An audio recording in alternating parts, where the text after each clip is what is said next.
they don't have transportation and their way to get there is to walk, that wasn't something that a risk we were willing to take at this point. It's certainly something that if it does come up in the future, you really, feel strongly about it, we can consider adding in later.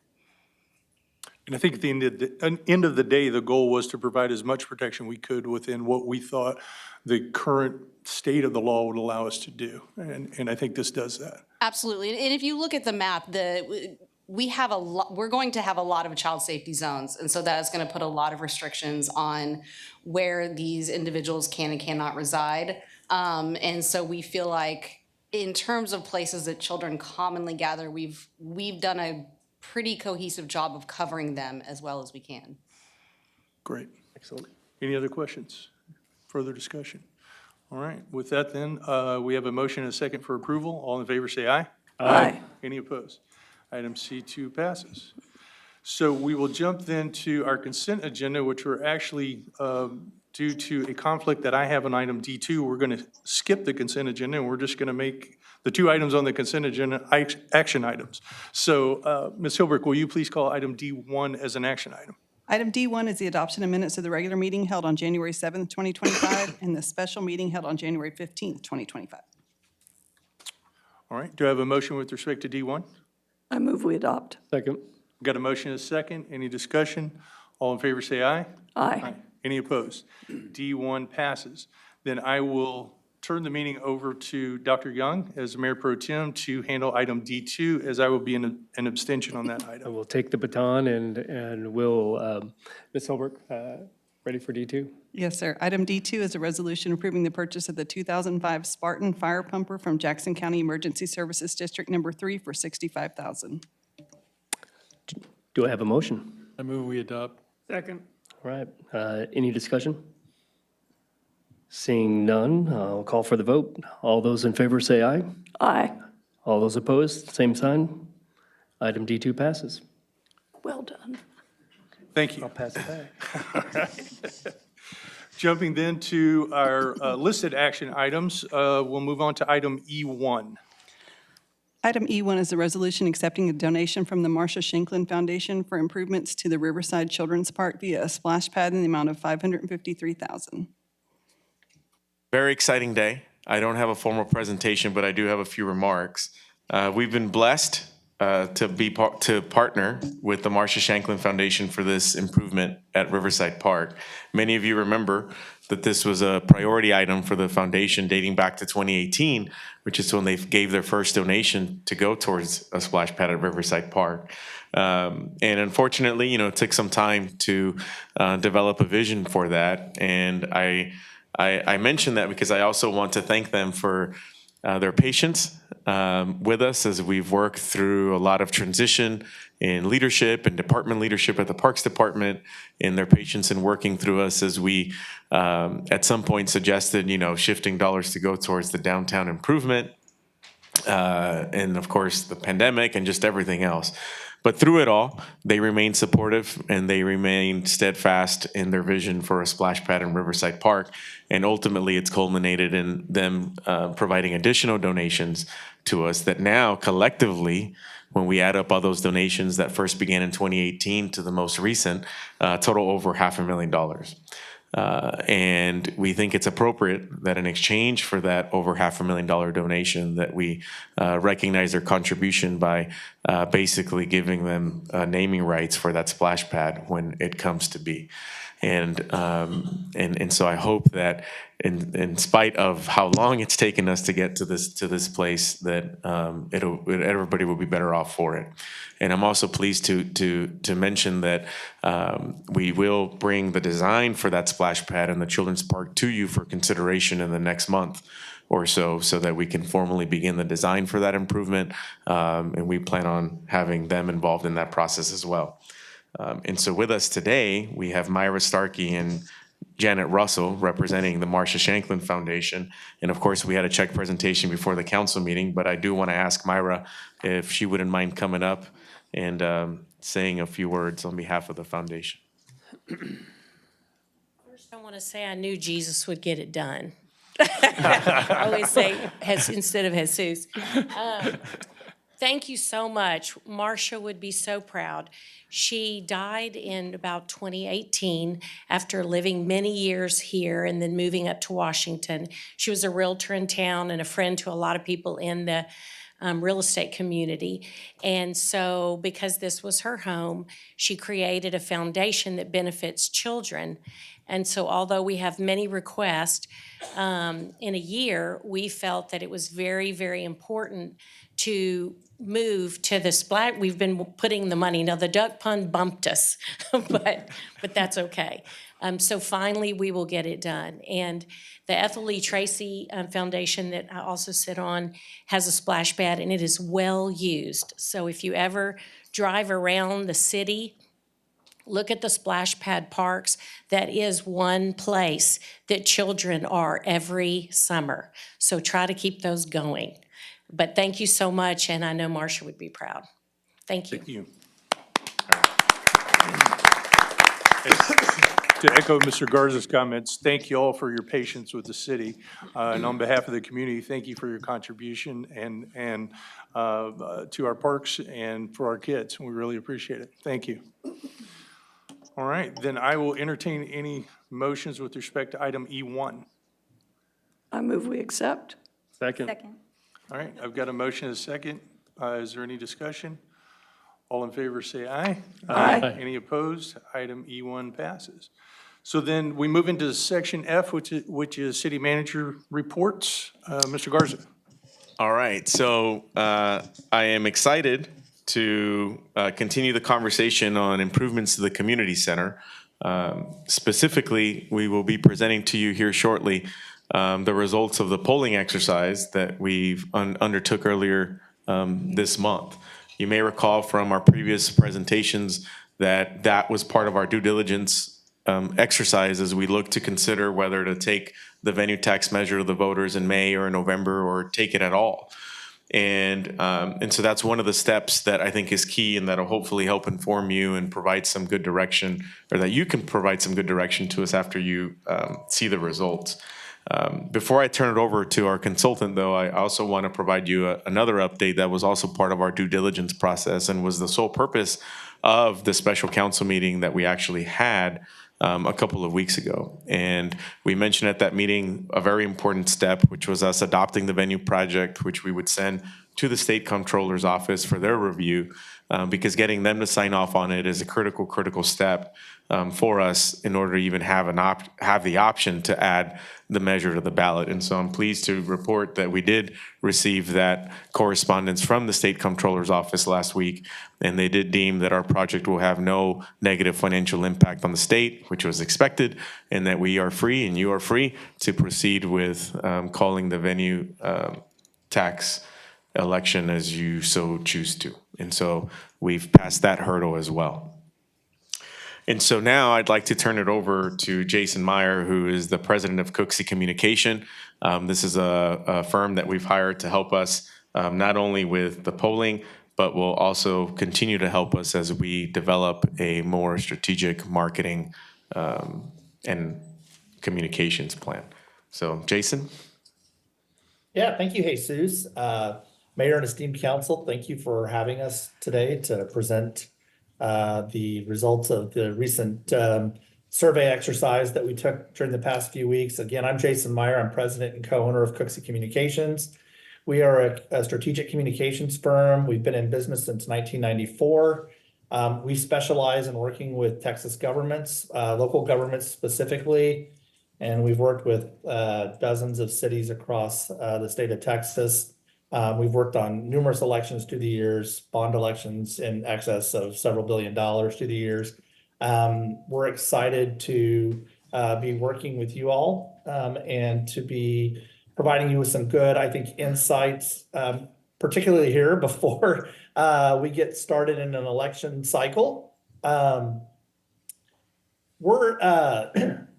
We're gonna, in just a second, I'm gonna turn this over to Mike Basilis. I thought I'd just ask if you all have any questions on the front end of what our work might have entailed, or if there's anything in particular you wanted to ask me before I turn it over to our partner, Mike Basilis with Basilis and Associates.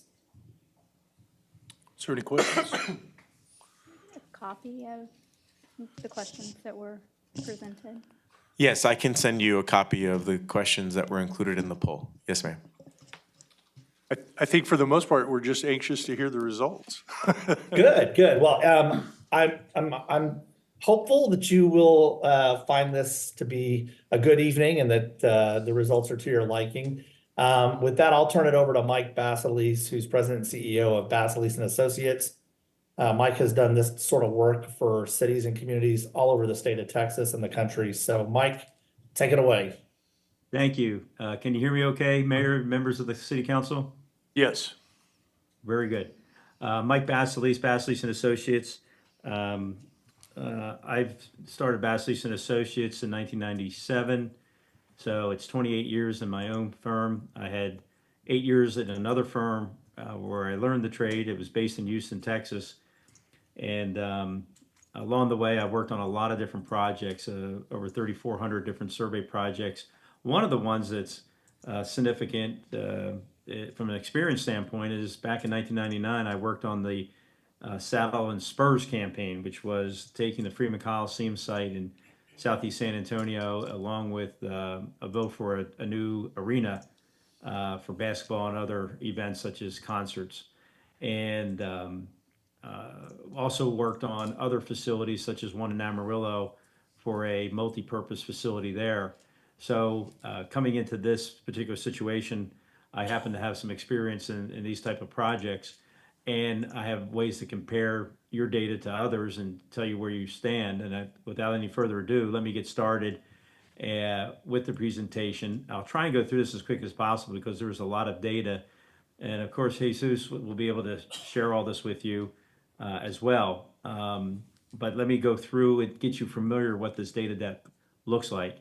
First thing you see here is that we conducted a survey of 300 respondents, and the margin of error is 5.7%. You might wonder what that means. If we were to do the same type of survey on January 13, 14, and 15 among 300 respondents, then we should be 95% confident that the results that we have here would be within plus or minus 5.7% of a similar survey we did at the same time under the same methodology. Half the respondents received a text-to-cell invite. It's becoming more and more commonplace as people don't want to necessarily spend time talking on the phone. They can actually read the surveys faster than an interviewer can read the questions to the respondent. So about half the surveys were conducted with live interviewers, half by individuals taking the survey themselves. All the results are rounded to the nearest whole percent. We did the survey to look at support for a possible ballot measure to impose a hotel tax and a rental car tax for planning, construction, and renovations for the Victoria Community Center. Then we also want to look at the impact of information after we asked that base question on support and opposition to the possible ballot measure. So the format starts out with an introduction, making sure we're talking to a registered voter. Why don't we talk to non-registered voters? Because if this is something that you're thinking about putting on the ballot, then voters are the ones that will decide the issue. Any general questions would come early, such as direction of the city. Then there's initial ballot. And we pretty much read to them the type of language that they would see if they were in the ballot box, or they read it themselves. After that, we can say anything we'd like to say about it as information is provided in a positive, negative fashion. And then we'll measure that impact of that information to see what happens on an informed ballot question. Having learned more about it, how would you now vote? I'll run some multiple regression analysis to get a little out there with the mathematics, but I don't want to leave you with just top line data. I want to find out if anything that we presented correlates with informed support. And we want to know from which audiences these items of information work. And then there's demographic questions. Demographics such as age, race, ethnicity, partisanship, and gender. Why would we ask something like partisanship? Well, one of the things I understand from doing polling all around the state of Texas is that there's really 4 things on a voter survey that we can tie information back to. We know the ages, we know the genders, we know the race, ethnicity, and we know how people tend to vote in partisan elections. And so this tells us a lot about whether or not we're representative. I want to present to you tonight a representative sample of information of the voters that live in Victoria County. One of the other questions that we did ask that we could consider a demographic is if they have children or grandchildren who participated in the annual livestock show there in Victoria. and about 1 out of 5 say, yes, I've had a child or grandchild participate in that. Those that live outside the city of Victoria are more likely than those that live inside the city limits by about a 2-to-1 margin to have a child or grandchild to have participated in a livestock show and rodeo. And then if they've attended a community center event in the last year, they're almost twice as likely as somebody who has not attended an event in the last year to say their child or grandchild has participated in a livestock show and rodeo or livestock show. It can be that they, in fact, have as one of those items that they participated in was the livestock show. We asked if they themselves have attended an event at the Victoria Community Center in the past 12 months. 52%, half the respondents, whether they lived in the city limits of Victoria or in the remaining part of the county, said yes, they've been to an event at the Victoria Community Center in the last 12 months. Above average responses come from males under the age of 65 compared to those 65 years of age or older. And as income increases, so is the likelihood that one has attended an event at the Victoria Community Center. If they have a child or grandchild who's participated in a livestock show or rodeo, they're almost 20 points more likely than someone who has no kids or grandkids participating in the annual livestock show and rodeo to have participated or attended an event at the Victoria Community Center in the last 12 months. We asked respondents to get things started if they thought things were going in the right direction or they gotten off on the wrong track there in the city of Victoria. You're almost 2-to-1 positive to negative in the right direction. The last time I saw numbers like this statewide in Texas was in January 5 years ago. Every survey I've conducted since March or April of 2020 when COVID started through this last election has a higher wrong track number statewide than right direction. So whatever you're doing in Victoria, I'd say keep doing it because you're doing it well, because you have almost a 2-to-1 right direction wrong track number. And I know the state would like that type of result themselves. A little bit higher inside the city of Victoria than in the remainder of the county. And as age increases, we also see the responses of right direction increase. Just as a comparison, here's those right direction wrong track numbers for the state of Texas I was telling you about. And you can see back in January of 2020 was the last time the blue was ahead of the red line. Nationwide, I just looked at this last week, the Real Clear Politics number that you can see publicly available has a 2-to-1 wrong track number over the right direction number regarding the direction of the country. So whether it's the nation or the state, you're doing better. That brings us to the initial ballot. Now it looks like there's a lot on the page, but really all I did with version A and version B is I flipped where the tax or the use of the tax comes into question. By state law, there's a way in which you have to do these things, imposing a hotel or rental car tax for what? In this case, the planning, construction, renovations of the community center. So there's no bias to the tax coming first. We read half the time, if there was election today for the planning, construction, renovations of the community center, and to impose a hotel and rental car tax, how would you vote? So that way there's no bias to how the question's worded. When they go vote, it'll be one way by, again, state law. I'm happy to report that 61% of respondents said yes, they would be in favor, 28% against. That's a 2-to-1 positive to negative. What is as important about this is not what version A or B came, because it all averaged out to the 61-28. But if you look at the intensity of how respondents react to a statement like this becomes very critical when I do tracking surveys when I'm in the month of October, let's say in an election year. I do a lot of work on initiatives statewide in California that are multi-million-dollar campaigns. One back in 2006 was a $100 million campaign by the side I was on and $60 million by the other side. A lot of money is spent on these things. And the best predictions I were able to make come on looking at the intensity, the strongly yes and the strongly no on the final week of the election. And so looking at 29 strongly yes and 15 strongly no mirrors the overall numbers of about 2-to-1. And that's a good point to be right now. Remember, all they received is the ballot language. Inside the city limits of Victoria, support is even higher at 65 yes, 25 no.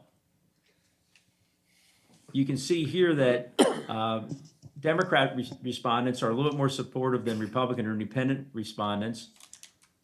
Doesn't necessarily mean just because your child has been to the livestock show and rodeo that they are more supportive. than somebody who has not. I thought that was interesting. I keep saying livestock show and rodeo. I have that in my head from back in 1999 when I was helping the folks in Bear County with their effort. Have you attended a community center event in the past 12 months? Again, about the same. Doesn't really matter if you've been there or not. There's widespread support throughout the community. And one of the things I looked at is a turnout model. This isn't 100% or 67% turnout. What we do is we look at the likelihood of somebody voting based off their age and their vote behavior as it tied to the voter file. And the more often they vote, the older they are, the more apt they are to usually turn out and show up and vote.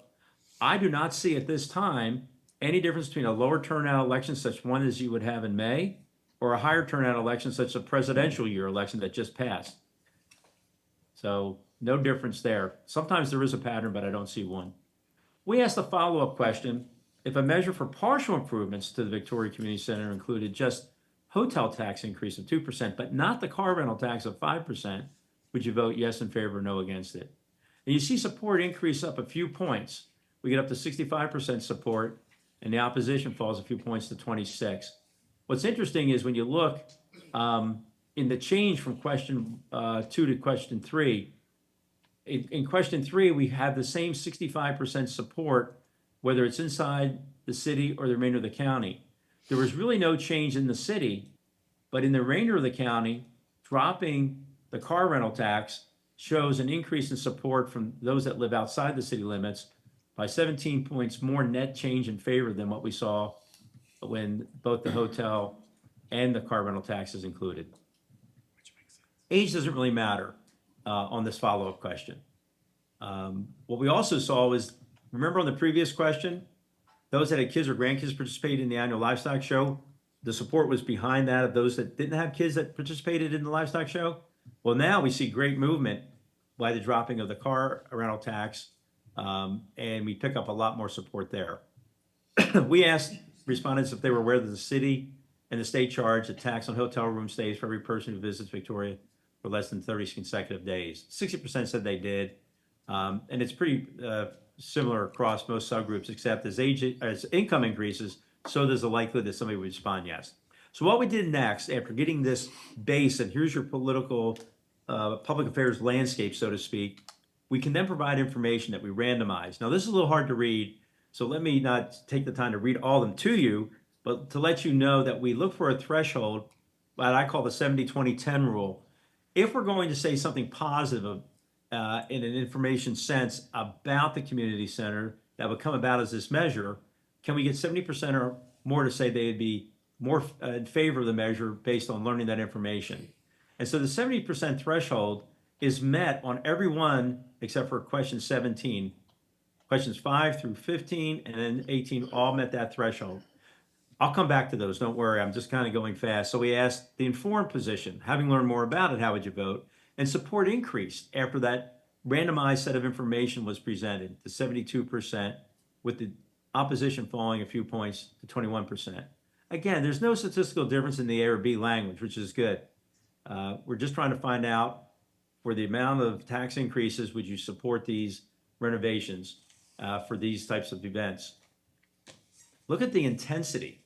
The intensity we talked about being 2-to-1 in favor on the initial ballot is now 4-to-1 on the informed ballot. This shows the power of communications. We started out at 61-28 back on question 2. After more information, the informed ballot, 72 yes, 21 no. What happened over the course of the survey is that 57%, 4 out of 7 voters, stayed yes in favor of this measure. Another 14%, about 1 out of 7, switched from either against it or unsure to be in favor of it.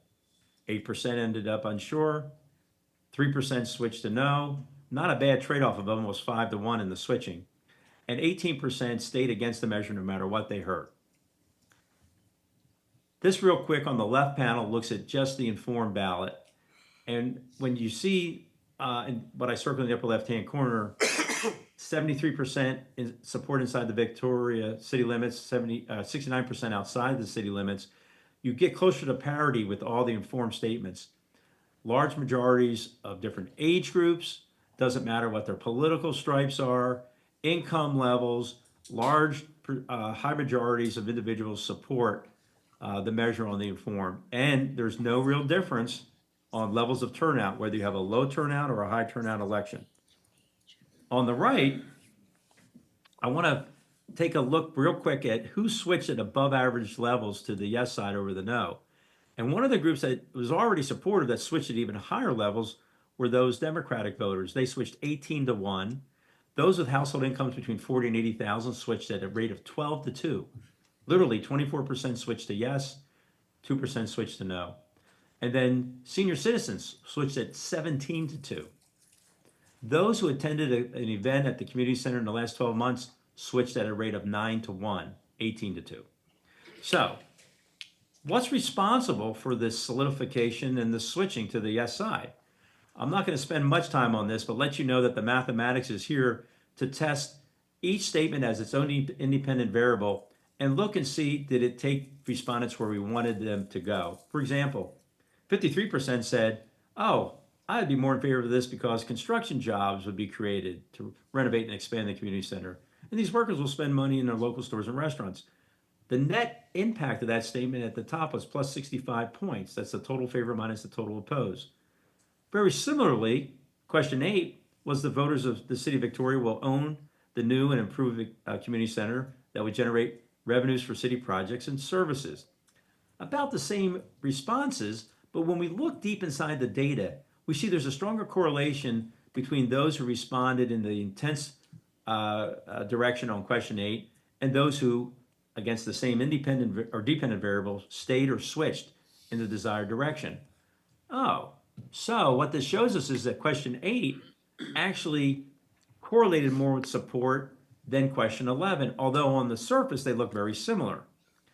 Mathematically, we combine the net impacts with measures of correlation and significance to get an overall persuasion score. The scores don't go from 0 to 10. Clearly, you can see question 8 with its higher correlation, I call persuasion factors, is better than question 11. How much so? Well, it's about 7 times greater, because if I took 2.2 times 7, I get 15.4. And question 8 is right at a 15.3. So now you're interested in what were all these persuasion scores? Well, I have them not just for the county, I have them for the 67% most likely to vote. We have scores associated with inside the city limits and outside the city limits and other subgroups. I'm tending to highlight for you on this page the top 4 scores. And why would I do that? Well, I've been involved in campaigns for politics and public affairs and legislative battles since 1989. To be flippant, I don't really care what messages drive support. My job is to figure it out and share that information with you and people like Jason at Cooksey so that their team and the whole effort can be directed into communicating the things that are the most valuable. We don't know why the ones that are highlighted in blue were the ones that the voters like the most. This was not a focus group where we said, Freddie or Sally, tell me more about question 8. Circle the words in question 9 that work the best. I can only tell you that everyone received the same treatment, we'll say, the same words, whether they read them or they were read to the respondent. Now, why I highlight the top 4 because most campaigns I work with aren't very good at communicating 3 things. But I'll give you 4 because I think you're can direct what needs to be directed there in your community better than most. So let's look at the top 4 and know that these are relative measures that should be compared within a subgroup, not between them. That means I don't compare this 15.3 right here across the whole county for question 8 to the 14.3 for question 12 in the city of Victoria. What that 15.3 means is about twice as powerful countywide as question 7, or almost 3 times stronger than a 5.5. This 19.3, all that means is better than 3 times more powerful than the 6.0, question 6, in the city of Victoria. Now, in a perfect world, we'd have 4 blue rows that went across the page from left to right. The reality is this checkerboard effect you see here.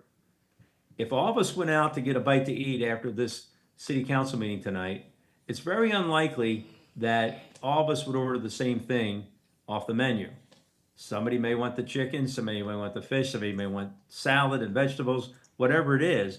We all have different things that we find appealing. Voter subgroups find certain things to be more appealing than others. There's no negative information here. I want you to understand that right now. It's just a matter of how highly correlated some of these items were with certain subgroups. These are the top four, questions 8, 9, 17, and 18. I'll come back and summarize them in a minute, but let me say this. If you have this just on the ballot in the city of Victoria, you may want to focus on questions 7, 12, 13, and 18, because those are the most highly correlated there. And not too far off, at an 11.2 and 11.3 are the fifth and sixth best messages in the city. We have this information broken down by Republicans and Democrats. Don't have as many independents, so I didn't include them. And I don't even like to look at subgroups generally under 75 cases. We have it broken down by males and females. We have this broken down by age, income levels, whether or not they've had kids or grandkids participate in the livestock show, whether or not they've been to the community center in the last 12 months. And I saw something here that I need to take you to take note of, because I did too, is that there's different battery of messages that work in terms of driving support for 18 to 64-year-olds from those messages that work for those 65 years of age and older. I found something that works for those that have spent more time at the community center, such as the livestock show or some other event. Question 12 works great for those respondents. So does question 17.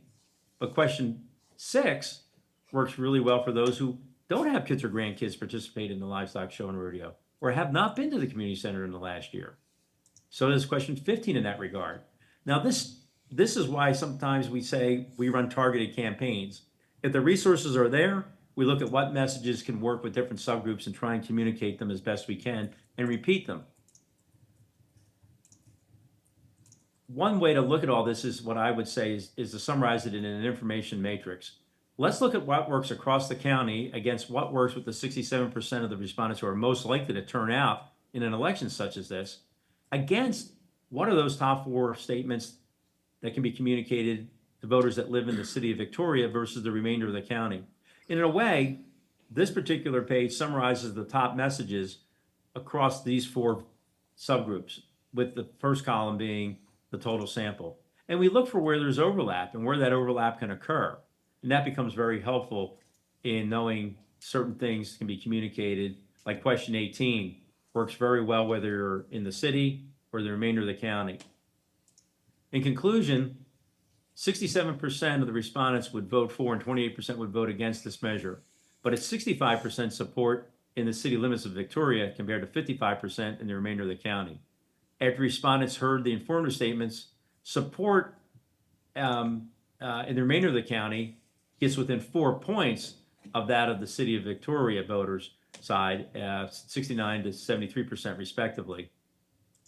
Depending on the voter audience, there are specific sets of information that perform best at solidifying and switching voters. For example, these are the top 4 performers, and it almost spells out in itself.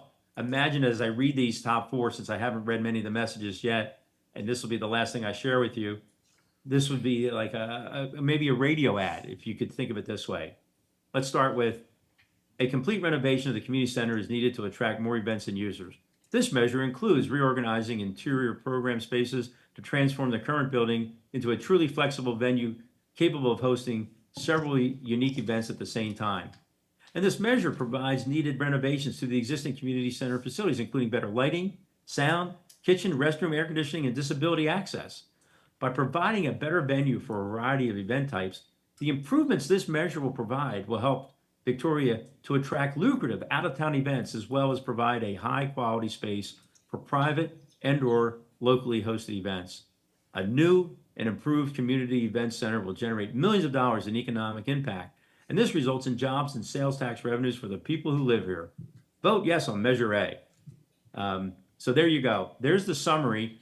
I'll stay on as long as you like to answer questions, and I know Jason will like to add on, and I'm sure you'll have questions about how somebody like Jason and Cooksey will take this information and advise using it. Thank you. That Mike. was obviously very thorough. I was flashing back to a statistics class I had at A&M. So, does anybody have any specific questions about? SPSS. They told me there would be no math, and it turns out they lied to me, so. What were the chances? Does anybody have any specific questions about what we've seen thus far? My only question would be, why would we look at persuasive numbers versus what the actual numbers look like when they polled? Because those are very persuasive statements, but what accuracy do they have behind them? If somebody were to approach us and say, well, I voted for this because it says that it will generate millions of dollars in economic impact. As a council, should we look at just what the metrics look like before persuasive statements were added, which still seems to be in favor of the community center and improvements, but without the persuasive numbers added So to it? do you think these questions were inappropriate or inaccurate? I think that they might be misleading to somebody that is on the other end of the line answering the questions Okay. afterwards. Now, I don't know. I can't speak. I haven't seen it yet until just now. Okay. So what are you basing that on, as we sit right here? So I think that it was Dr. Young that had asked if we had some metrics to support what kind of revenue this improvement would generate. And Mr. Garza indicated that we don't have those metrics yet because we don't know what a new arena would look like as far as bringing in revenue. I think that was at the last council meeting.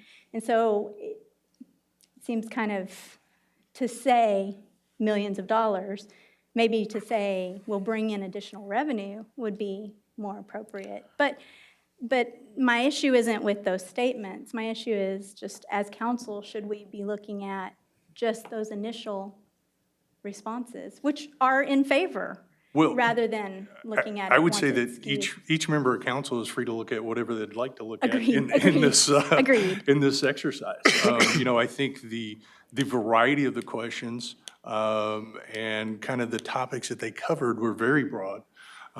So I think you can pick and choose from what you like on what you think may be more in line with your thinking about what this project would or wouldn't do, and decide for yourself, yeah, based on that, then that looks like this or that looks like that. I mean, ultimately, at the end of the day, I think these types of question 1, 18, 15 are not going to be what's on the ballot. We all know this. But I think what these questions are designed to do is to find out, how does the community feel about it? I think we've seen it's an overwhelmingly positive support for it. And I think in large part that's due to the fact that the community recognizes that this is a need for the Victoria. It's not just something that, man, it'd be cool to have. I think it's actually a need that people recognize and have recognized over a period of time. I think the numbers bear that out, regardless of which question you're looking at. And Mayor, and if I may. Sure. On the economic impact topic, as I also mentioned in a follow-up meeting on Dr. Young's question, these statements are intended to help us, ascertain, what resonates with individuals, right?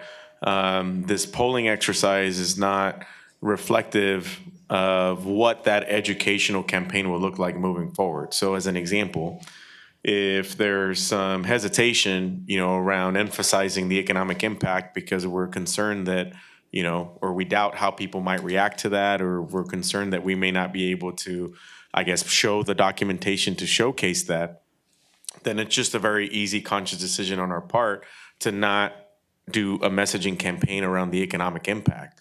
Because to your point, even in the absence of it, there's support for it, right? And there's plenty of other persuasive statements that can be utilized that will yield just the same results, if not better results, than addressing or talking about economic impact.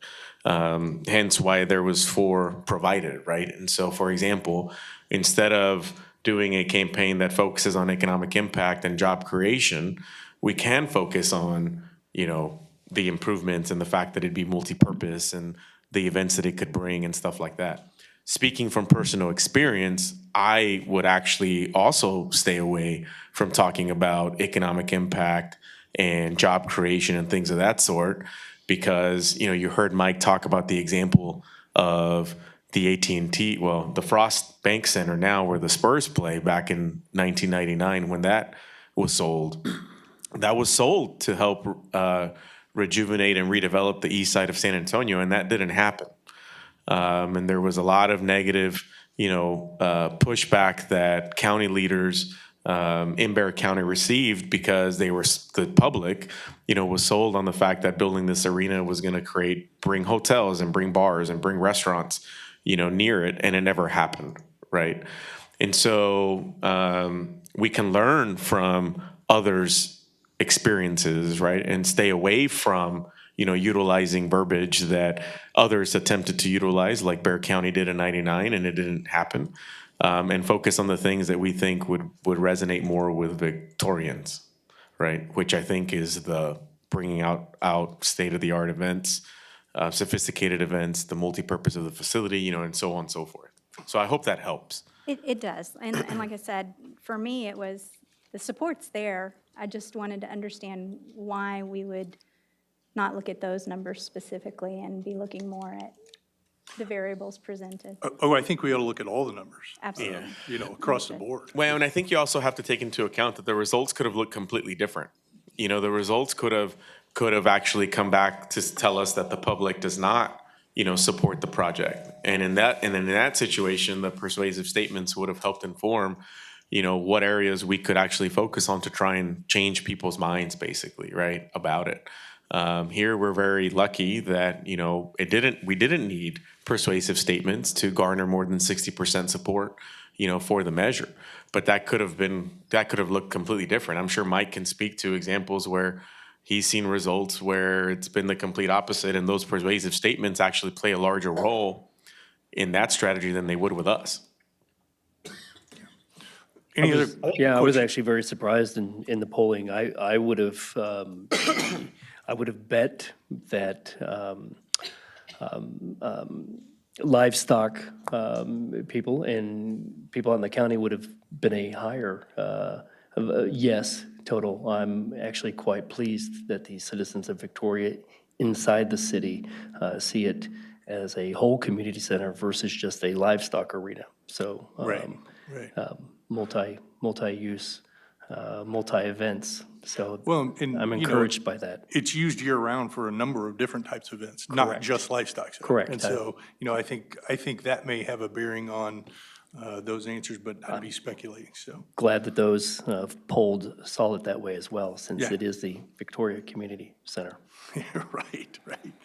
Any other questions before we move on? I think Mr. Meyer wanted to present some additional info for us.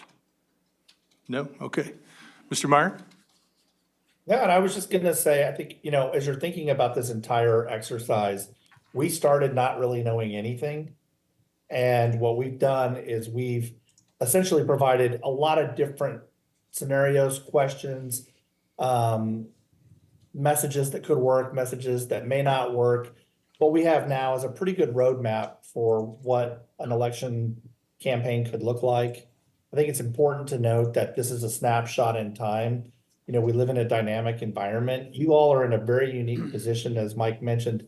These types of numbers are not normal coming out of the gate. So you're in a pretty good spot. But I think it's still important to not think that this thing is just going to pass without any effort. You're still going to need to have a communications program and make sure that the messages do get out about what is in this referendum. And I think that's something to be thinking about over the next few weeks. But the good news is, if we had come back to you and we were, underwater on it, we would probably be looking at a November election where we would have to use persuasive messages for 8 to 9 months to try to get public support to get this on the ballot and make it a successful campaign. So I think that's a good thing to leave with, is that I would still suggest that there be some community effort to actually do a persuasive campaign from those that have a stake in it, like the livestock show participants and people that care about the community center for numerous different things they're involved with, as well as just the regular informational campaign that the city sponsors. Very good. Thank you, Jason. And as we started off, this was just another step in the process for council to take into account as you deliberate whether you want to actually pursue the project, pursue the venue tax, and if you did, when, right? And so at this point, basically, that direction is all from y'all. Yeah. No, and certainly, and I want to be very clear that, the city's intention going forward, and I think we can all stand behind this, is that whatever we put out there for the citizens as it relates to information about this, we need to be very transparent and intend to be very transparent about what we know, what our intentions are, what we're going to do, what we're not going to do, and make sure that we provide solid, accurate, well-rounded information for people to make a decision on this. Certainly, I think Mr. Meyer hit on that, if we had some different results, that, we may be looking at a longer campaign and that sort of thing, but it seems to me that we do have support from the community, at least based on this polling for this project.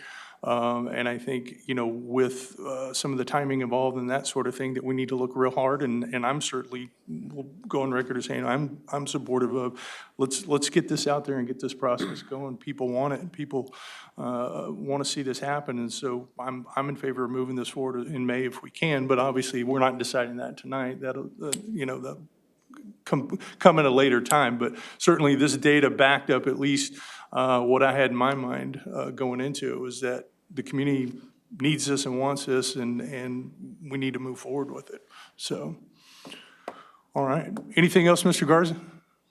No, unless there's, feedback, because, you mentioned, decision to come another time, but we don't have a lot of time. Well, that's right. We currently are scheduled to call for the election in May next Tuesday at our regular meeting.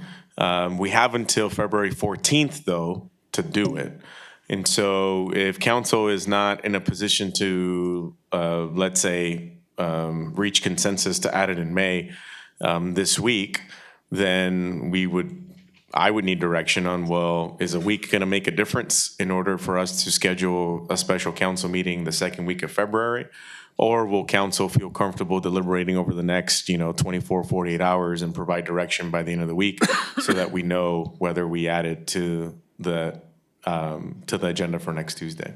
No, and your point's well taken on timing. I didn't want to drag us too far off of the agenda item, but yeah, I see your point on that, and so I certainly wasn't trying to shut down any other I have communication. full support for this measure in putting it on the May ballot. So do I. Based upon the polling, it's So do I. in the need. And one of the things we've talked about is when we can get started and when it would be done. And there's a year difference between the May ballot and the November ballot. So I'm in favor of the May ballot. Can I play the role of Mr. Lofgren for just a minute? Has there been any continued conversation with the county regarding Thank you. this?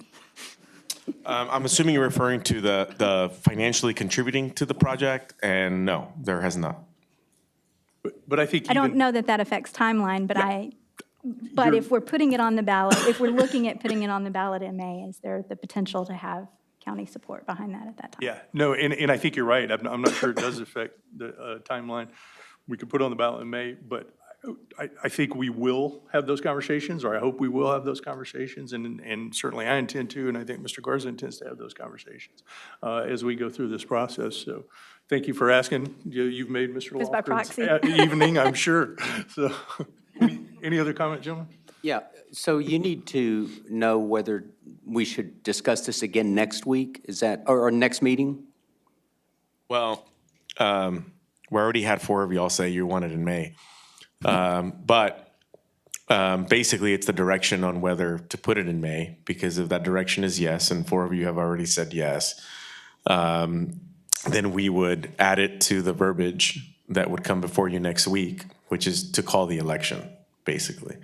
If you need more time, to think about it, then we would look at calling a special council meeting, the second meeting in February, in order to do that. I'm in favor of us discussing this, I guess, again in 2 weeks, as opposed to, sooner rather than later is what I'm saying. It would actually be next week. Next week. Because this one That's got right, moved, that's so right, yeah. next we're- week. Last week's meeting. Correct, yes. I don't know. I need you to elaborate on what you mean by discussing, because May, We'd like Okay. for it to be on the agenda to vote. for May. correct. Okay, thank you for clarifying. Yes, sir. All right, that's pretty solid feedback. Yeah, I'll say. Yeah, thank you for that. That's really helpful for staff, so thank you so much for that direction. Great.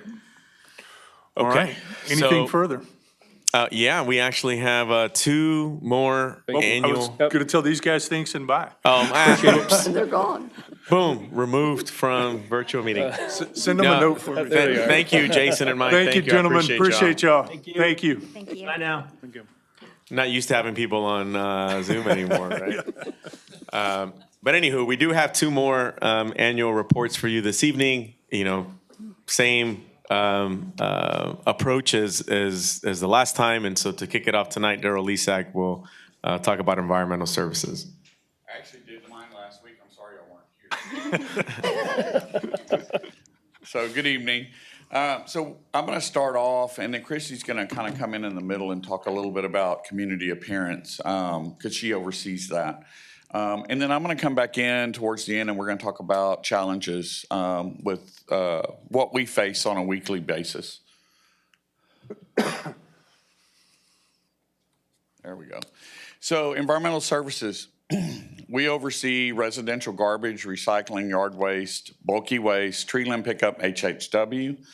Also on the community appearance side, landscape beds, city right-of-ways, weedy lot abatement, which we started a couple of years ago. I oversee multiple contracts in our department, which is the landfill gas, the compost facility, commercial solid waste, storm and management debris, which is our storm debris contract for hurricanes, as well as our monitoring contract that's part of that, and then our city mowing contracts for all our city properties. And last but definitely not least is we oversee Keep Victoria Beautiful. So these are just, you'll notice these are the stickers that we put on top of our recycle containers, and you know, some pictures from one of our gardens out at the Hiller House and some volunteers. So we service, I like to tell people when I talk like at Citizens Academy and different functions throughout the city, we are the one department that physically touches every address in the city every single week. My garbage guys go by every single house. My recycle guys go by every single house every 2 weeks. My residential guys go by, my yard waste guys go by every single house every week. And so that adds up to about 20,225 customers that we pick up weekly on garbage and on recycling. And we have a lot of extra additional carts out there, 5,900 on garbage, 2,900 on recycling. And council, some of you will remember we're doing an audit about every 5 years or so. We did the last one in 2022.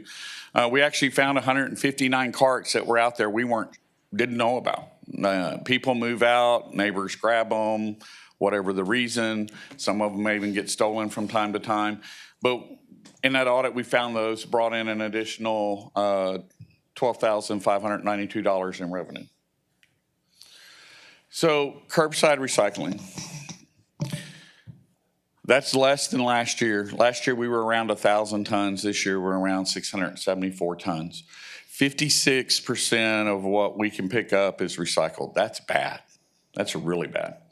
Now we've got some plans to deal with that this year. 44% is contaminated. What I want to draw your attention to is the big green that's pie cut out that's on the right side that talks about contaminated items. Those are all recyclable items that cannot be recycled because they're either wet or they're covered with something or they're attached to something they shouldn't be. So that 44% added to that 56% would make a huge difference. And so Christy's going to talk about some things we're going to do this year to try and get that changed around. It has progressively gotten worse, not better. Household hazardous waste. This dropped off a little bit too over the past year. We normally pick up around 50 tons a year. We picked up 22 tons this past year. Now, I will say this, we've picked up a lot through all these years, and I'm sorry, I'm kind of losing my voice. So this is the quietest you're ever going to hear me. But 65% of that makes up electronics. Nowadays, that is the biggest HHW problem we have, is how to deal with those TVs and different things. Thank you. So I'm going to let Christy get up and talk through a few things, and then I will get back up here shortly. Okay, hello, everyone. Okay, I always think I get to talk about the beautiful, fun stuff. Okay, so the City Alert Center, specifically as it relates to solid waste. As you heard from communications team a couple of weeks ago, this has been a real game changer already. And the fact that we can target residents with individual routes, with service days, is a really big deal. This way, they're not getting messages about the whole city. It's targeted to them. This way, if there's an equipment issue or a change in schedule due to holiday service, we can get that message out. The examples are the ones we actually used over the holidays, and they're very to the point and they're very short, and that's exactly what we need them to be. So thank you to communications and IT and utility billing for all their work on this.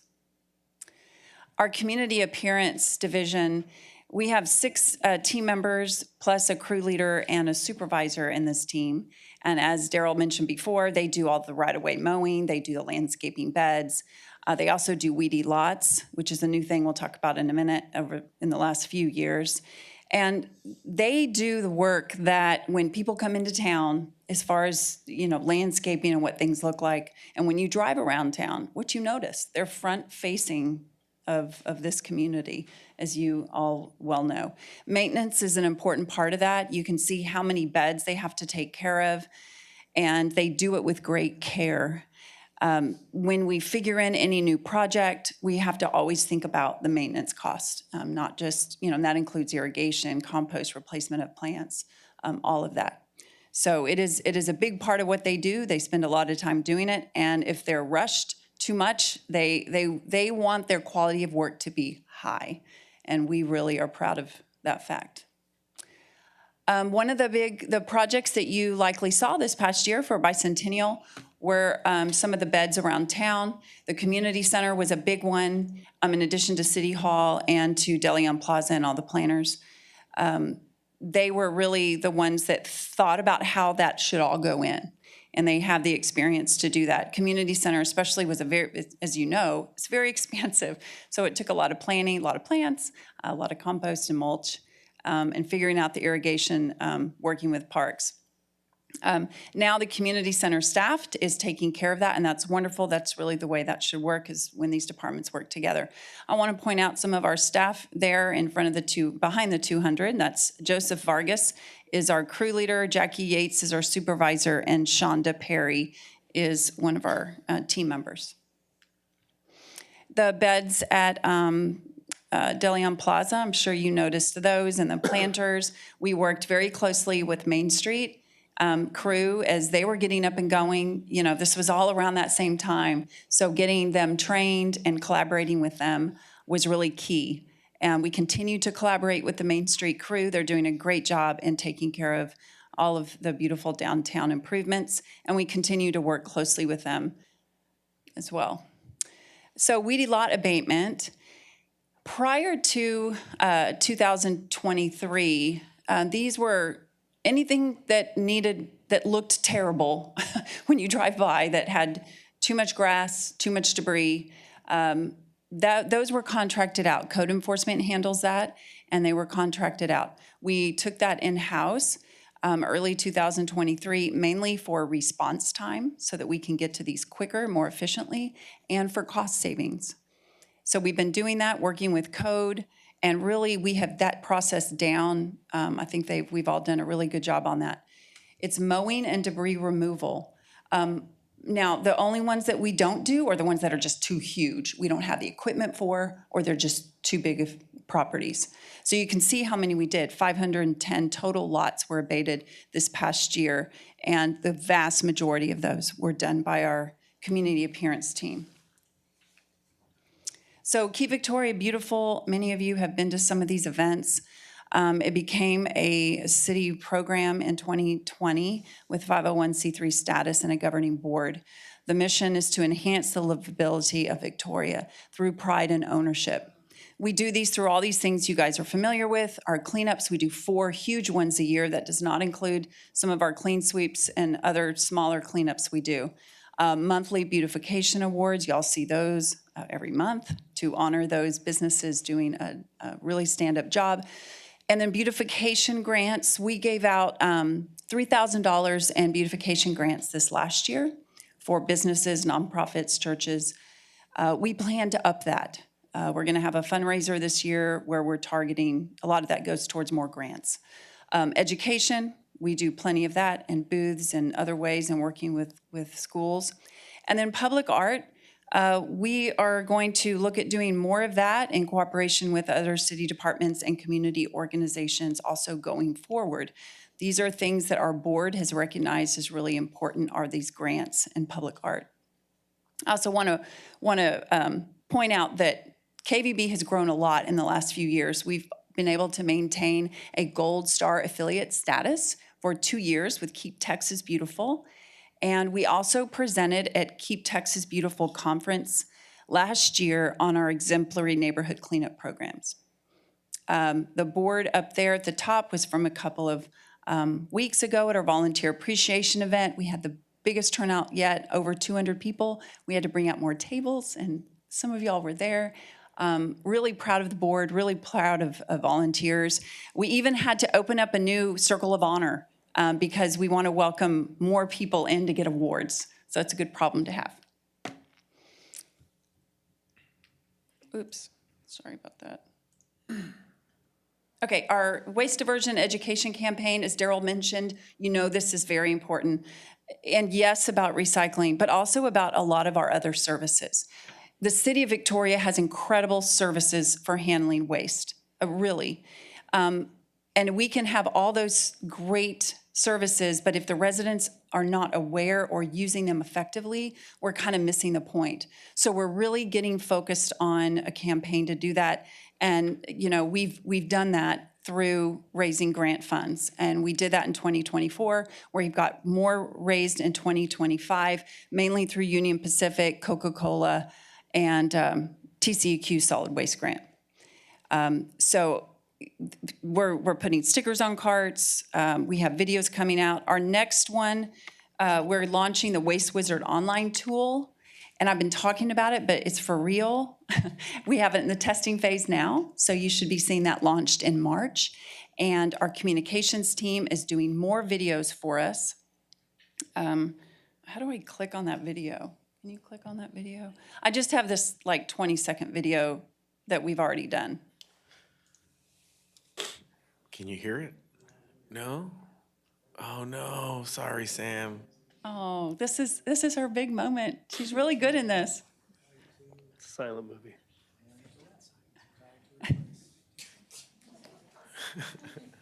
Corner. Over the corner. I'm supposed to, so why hasn't the city come to pick it up? Did you set an appointment? Call Solid Waste or use the Victoria, Texas 311 app. You get 2 pickups per year at no additional charge if it's under 6 cubic yards. Oh, I'm sure it's less than that. Let me just, hang on. Thank you, Victoria, for keeping bulky trash off our neighborhood streets.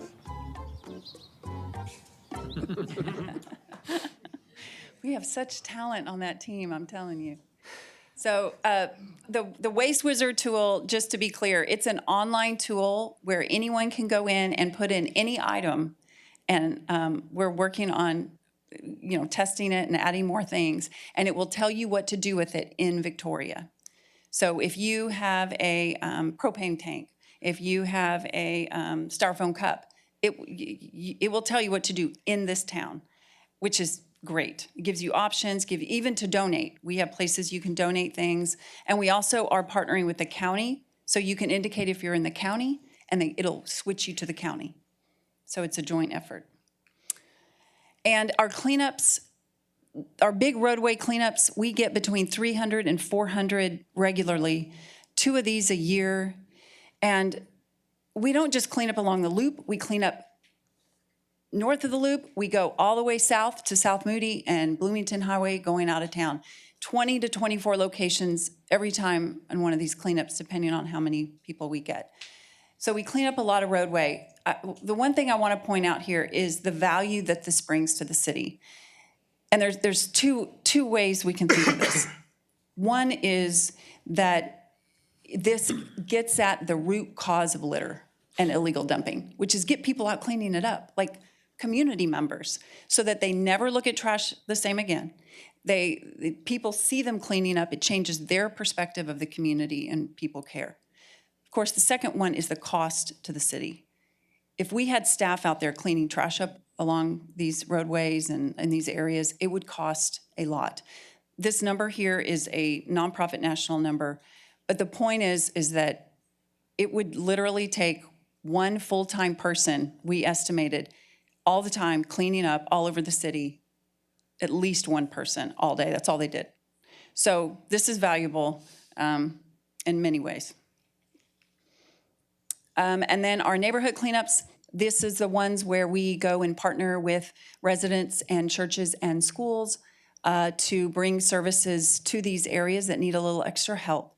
We send brochures with information to those residents and let them know they can put items out for 2 weeks before the cleanup, and we'll come by and pick it up at no additional charge. We tell them how to place it out. We tell them about HHW services, how many pickups they get. It's another way to educate. When we get back at education, this is how we tell them about these services. We block walk the area as well. And then, of course, we help them move the items to the curb on that day if they need help, and we'll pick them up. And of course, we do a lot of other things. The fire department installs smoke detectors. We have the municipal court, the library, the Victoria College, Parks and Rec. HEB donates flowers, and we get those out to residents just to put a smile on people's faces. So these build trust, they build pride in Victoria. They encourage everyone to take responsibility for their own community and take pride in it. These have been really successful, and these are the ones we highlight that statewide people are the most interested in how we do these. And I'm going to turn this over to Daryl. Before I do, I want to just point out 2 things to leave you with on this end of beautification. And the one is the ripple effect that this has. And for an example, this past weekend, we had just under 100 young people cleaning up all over town. And I didn't do anything except give them supplies. I mean, that's what you want. And that's what Keep Victoria Beautiful has done. The second thing I want to point out is people that study, when we look at cities and economic growth, we've noticed a long time that beautification efforts are an important part of that, but we haven't had a way to say this is why, and there's a number to it. Well, it's called the beauty premium, and in 2019, Richard Florida coined that. And those communities that have beautification efforts grow that much more, and that's tied with tax rates on population growth and on job growth. So there's actual benefits that we can point to now. So with that. I have a question on the weedy lots before you leave. Yes. And congratulations, by the way, on bringing all those volunteers out and getting that value for the city. But on the weedy lots, is there reimbursement from the owners, or is that just a net loss? On the weedy lots? Yes. Those get. Yeah, we basically place liens on the property. So it is no different than if we were to hire somebody to do it. Okay. So really the only real difference is that we do it in-house and are able to get it done quicker. That was a big item of concern for some council members. Specifically, I remember having conversations with Ricky about it because there were properties that, they would just go weeks, without being mowed. And it wasn't because we weren't trying, but, if you send the work order to a third-party, contractor, it'll just take longer for them to get to it. But there's a lien that's placed on the property worth the time and money that staff put into it. I just want to clarify, we do bill the work that's done, and after, I think it's 3 months of non-payment is when we would put the lien on the property, but we do attempt to collect the cost associated with the cleanup. And if there is that lien is on that property, if they ever do sell it, then we can actually collect it during the sale. So. Any other questions before I move on? Thank you, Wesley. Okay, so I'm going to talk about challenges that we have. Essentially, it's 3 challenges. Fleet, probably not a surprise. We heard the fire department talk about taking 2 years to get a vehicle. It takes 2 years to get my vehicles. Staffing, and then facilities. And so when we talk about our fleet, we run 9 routes every day. 7 of those are your garbage trucks. 2 of them are your recycle trucks. We have 2 reserve trucks. Average life is 7 years. Now, I've talked to council many years, and some of you may remember, we actually pushed that time out to 9 years for vehicles. We started taking better care of our vehicles. We started doing more maintenance on our vehicles, and we were able to push that out. The problem now is that 9 years turns to 11 by the time I get a truck. And while it's gotten a little bit better, it hasn't gotten that much better. So as we move forward, I got 4 2016 trucks sitting there right now that need to be replaced. So, and I'll be talking about that a little later, but those are things that are coming up that we're going to have to address in the next few years as we do budgets. Average cost of a truck, $525,000. They're not cheap. And so you can see there what it would cost if we had to replace our fleet. But to replace those 4 trucks, I need to replace now, that if I ordered now, I would get probably in a year and a half or so, is about $2.1 million. We have the knuckle booms. These pick up the brush and bulky waste. We have 3 front lines. We have 1 reserve. Average life 7 years. We've pushed those out as well. Now, we bought one a couple of years ago, and we just ordered one this past year. So that helps, but in a couple of years, we'll have to look at replacing another. Average cost, about $300K for those, $900,000 to replace the trucks. So for us, replacement is going to probably continue to be a challenge. Fleet challenges continued, rear load trucks. So we run 4. So I still have a 2011 rear loader. I still have a 2014 rear loader. I only have, my newest one is a 2016. We've been able to push those out. Again, in the upcoming years, we're going to need to look at replacing those just because of how long it's going to take to get those trucks in. So here is what I propose to Gilbert and Jesus that I'm looking at budget-wise over the next 3 years. I'm looking at 4 automated trucks, those 4 2016s next year. The year after that, 2 automated, 1 knuckle boom, 2 rear loaders, and then 2 automated. Something that's important to say here, and depending on what happens, I'm going to kind of go off the edge here a little bit. There is some new emissions that take effect in 2027. If that holds, I can tell you I've met with 6 different manufacturers and none of them are up to speed on that new emissions for 2027. If that holds, we may want to get some trucks before that new emissions kicks in, because if not, our downtime and wait time could get worse. And so that's something I'll keep up with as we go through and work through the budgets. But it's important to note that that was put in, the EPA will kick this in. We're going to have to keep an eye on that to make sure that if somebody doesn't get that figured out, we get ahead of the game and not be behind it. Kind of not so much under fleet, but it still deals with fleet because it's the carts that we put out. You know, you can see our customer count, average cost is about 60. Replace all of them's 2.7, which we won't have to do. But remember this, we started delivering these carts in 2008. We're in 2025. We're starting to see more carts come in that need to be replaced. We usually run $30,000 to $40,000 a year in cart replacement. You know, we may see that go up to 50 or more because of the age of carts. You know, as we start to see maybe the extra cart thing slow down, that's great. But now we're getting into the life of those carts and have to be replaced. And I've mentioned that multiple times in these reports. We've been lucky so far. We haven't had to do that. Not in a large volume. Heavy duty certified truck mechanics. Yeah, big guys. So garbage trucks have three systems. They have an air system, they have a hydraulic system, and they have an electrical system, unlike cars or anything else. And there is a lot to working on them. It's hard to find mechanics that know how to work on these trucks. We send a lot of our trucks to Houston or San Antonio back to the manufacturer to be worked on when we can't find those problems here. So that's always an issue for us. You know, Roger does great with fleet. They work on what they can, but these guys aren't trained to work on $500,000 garbage trucks. They're diesel mechanics. Well, that's great until you have an air problem. So that's always an issue for us. Staffing has been an issue.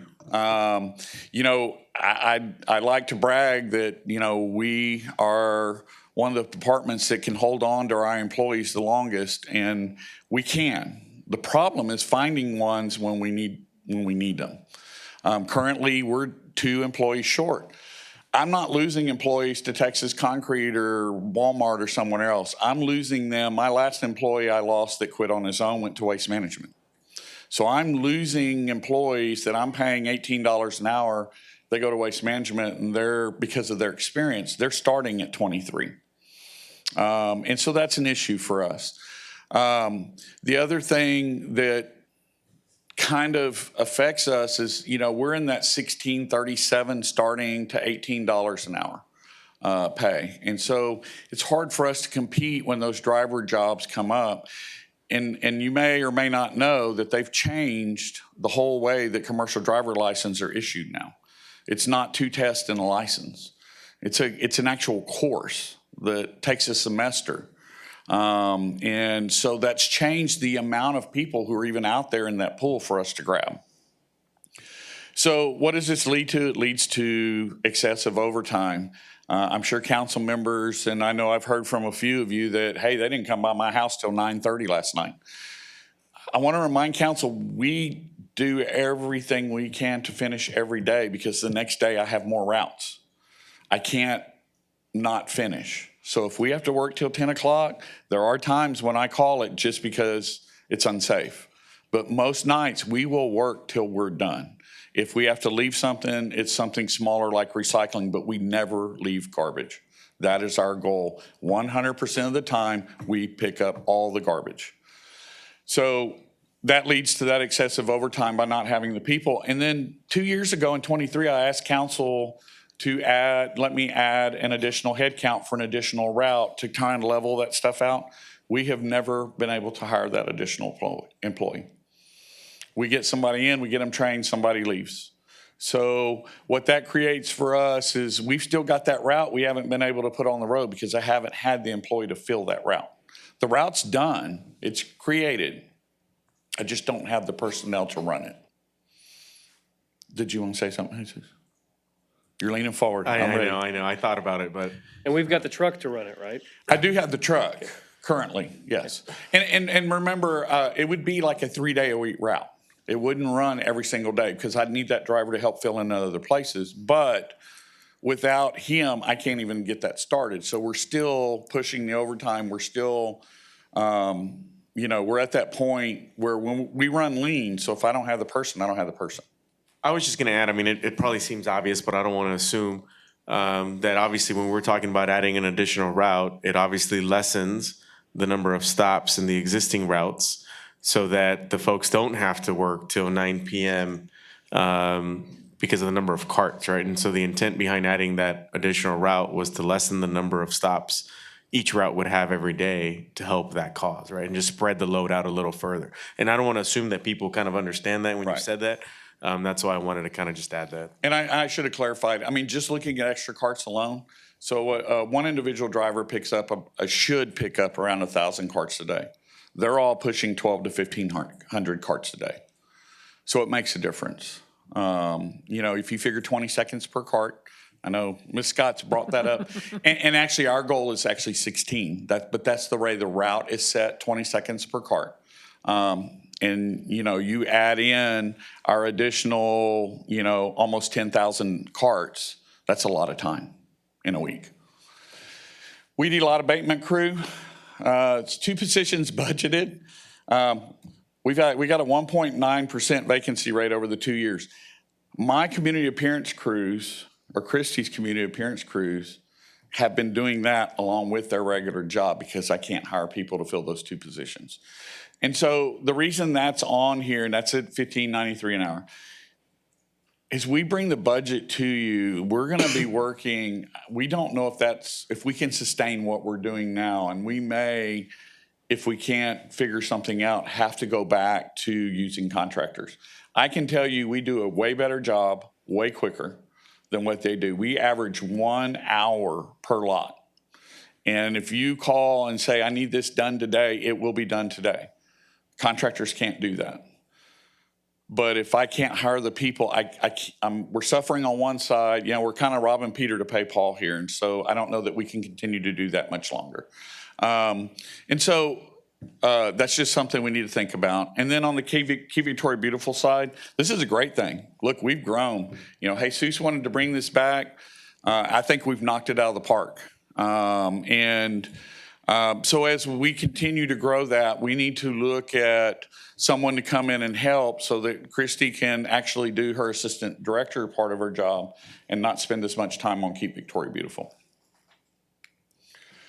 Facilities. So we're kind of like Public Works. We office out of 700 Main, but all my people are across town on Southwest Bend Jordan. And we've talked to council in the past about, a new building coming up in, whatever year. And so, that would help us with efficiency. It would help me being in the same place that all of our people on. Just the weedy lot alone, if we continue to do that, that's a work order produced by a code enforcement, brought to our office at 700 Main, taken from our office to that office, then it's done, brought back to that office, then driven across town to my office, then taken from my office to code enforcement. That's not the way we should be doing business. And so we would like to facilitate that building as quickly as possible to put us kind of all in one place, not to mention it helps put me where my workers are, my drivers, and things like that. So we think it would increase overall productivity. It would also just increase the communication that we have between us and the drivers. And then this is kind of a new one. I'm going to throw this out there. And I know Derek's aware of this, and as is Jesus, but a centralized fleet location. Where fleet is, most of the cars fleet work on now is my trucks, Public Works. They still do PD cars. But Fire's got their deal with Siddons Martin and, that we just started, which is really, I hope works out for them because it's something I would like to look at in the future. But, we have plenty of room between, Public Works and the new sewer plant to move fleet. Why would we do that? What would that do? Well, what that would do is, one, it would allow access for maintenance crews to be able to work on our vehicles when we don't need our vehicles, like at night. It would allow our maintenance crews to pick up a vehicle from Public Works, drive it over, work on it, and take it back to Public Works. What happens now is either if one of my trucks breaks down, he goes to fleet. Well, he's going to sit there at fleet until somebody can pick him up, take him back to the office if I have a truck for him to use to get in that truck to go work on his route. By having everything centralized in one area and with them working mostly on those vehicles, what it does is it allows that driver to drop it off at fleet, walk back to my yard, pick up another truck, get on the road. Preventative maintenance can all be done at night. I come from the private side. This is the way we did things, and it works so much better. So this is just, I'm throwing this out there for, for council to think about as we move forward with planning for the next, 5 to 10 years. And the other thing is, house certified mechanics. If what works with Sid and Martin's, if that works out great for the fire department, I would like to look at, for garbage trucks, looking at hiring 2 full-time garbage mechanics that are trained by the garbage companies that we buy from, the chassis and the body, to work on garbage trucks. Saves me having to send them out of town. Our PM stuff, preventative maintenance stuff, would still be done by fleet, but all my repairs would be done by people who know what they're doing. So, Can we pause there for a second? Yeah. Real quick? Can you go back? yes, sir. Because I think it's important. So on the facilities piece, some of you may recall that we, a few years ago now, started a facilities master plan, process.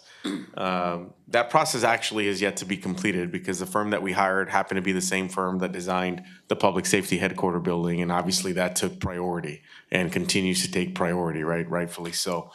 But this concept of exploring a centralized location for environmental services, fleet, public works, et cetera, is something that, we plan on once we find a new, more than likely a new partner to help us complete that master plan. We hope that can come out of that process, right? Because there's a ton of other efficiencies that would come from that we can get into in another day. But I just wanted to verbalize that some of that legwork had been done, when we started that process, and will continue to be looked at as we pick up that facilities and master planning process. The other thing I'll mention, can you go back a slide? And I know that he's going to talk about rates, which is very, very important. But the one thing that I also ask that you keep in mind as we talk about these challenges that obviously all have dollar signs assigned to them is the reminder that this is not the general fund that we're talking about. This is the enterprise fund of environmental services that has a completely different fund balance, has a completely different approach to how we handle the rates and everything else. And so I think it's important to verbalize that because these things that we're looking at, potentially funding aren't competing, with a fire truck, a police vehicle, because we're talking about completely different funds. And so I think it's important to be transparent with that. That's also, quite frankly, why, we've built up, the reserve for environmental services.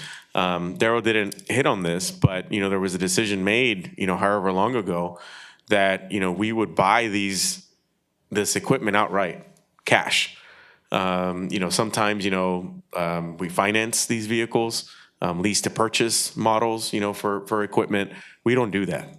We buy this stuff straight up cash. And so when we go through the budget, you do notice that the environmental services fund balance grows, but that's because that's the plan. The plan is for it to grow so that when we do have to buy $2 million worth of garbage trucks, we have the $2 million cash to be able to do it. And so some of that is planned. Some of it is not, specifically as it relates to ongoing recurring expenses, because as you know, there's a big difference between recurring and capital. We can save up to buy a one-time purchase, but it's much difficult to tackle the recurring piece. And so to that end, I'll turn it back over to Darryl to hit on rates. So, Jesus brought a good point up, and I'd kind of saved it a little bit for this slide, but prior to 2008, which is when we kicked off the automated program, bonds were used to buy trucks. We didn't have that savings. And so what's important, I guess, there's several things I want to talk about with rates.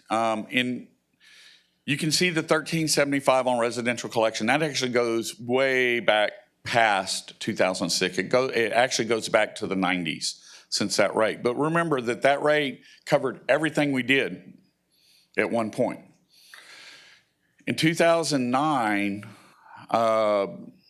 myself and Gilbert sat down and we worked out each line of business pays for itself. So the rate that I charge each month for residential pays for all residential. Recycle pays for recycle. Each one pays for itself. And so we started that process, and you'll see the 1370, after we did that, the 1375 has been able to remain flat. We've had to do increases on brush and bulky, but our last increase was 2021. No increases since then. We've had to do increases on yard waste collection. Last increase was 2021. No increases since then. Last increase for recycling collection. But I'll remind you, recycling has changed a lot since we started it in 2012, where we will take everything to we will only take certain things. We will pay you for what we get to we will no longer pay you for what you get. So unfortunately for recycling, that number is going to continue to change as time goes. And then HHW changes, but very minimal through the years. We are one of the few cities in the state that offers all of these things. This is prime service anywhere else in the state of Texas.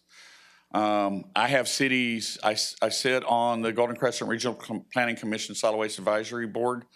They are going crazy over HHW and don't know how to deal with it. We have a way to deal with it.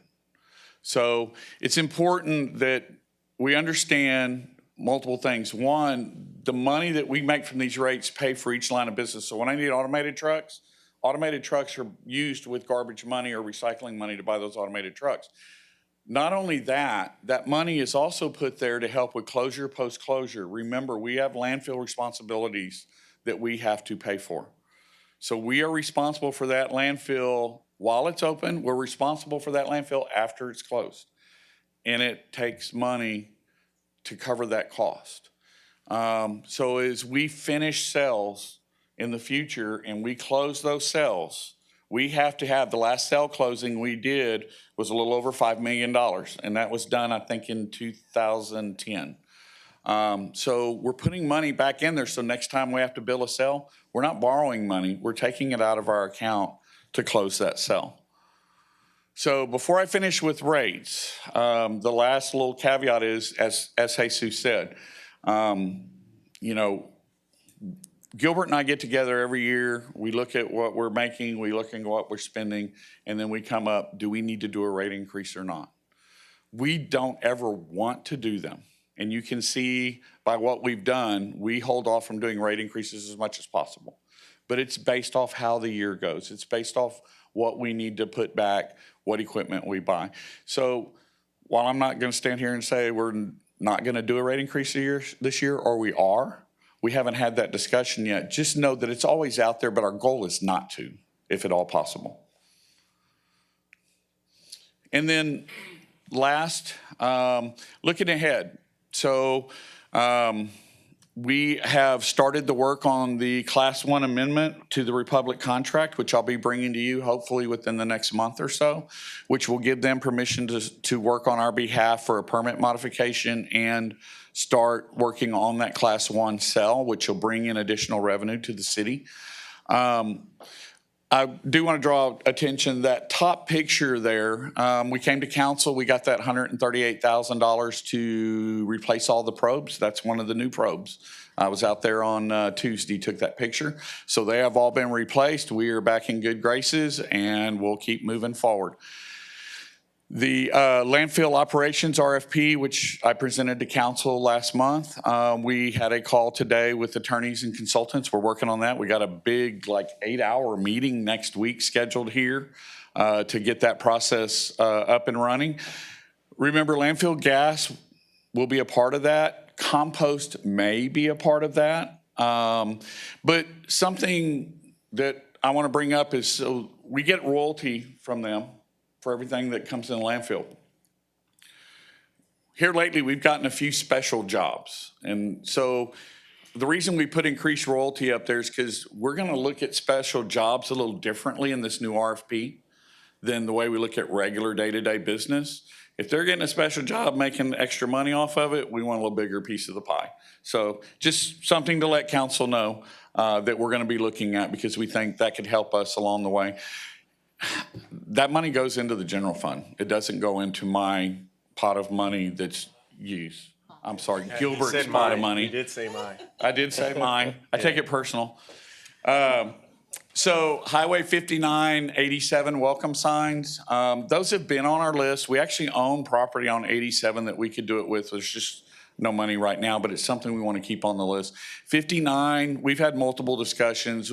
It may be something we wait a little longer for them to finish the I-69 corridor, or at least get closer and get the property before we get too carried away with that one.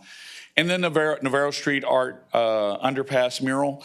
That is something that we paid for last time, but we're kind of tapping Keep Victoria Beautiful to help us raise money to possibly do that mural there at the Navarro Underpass.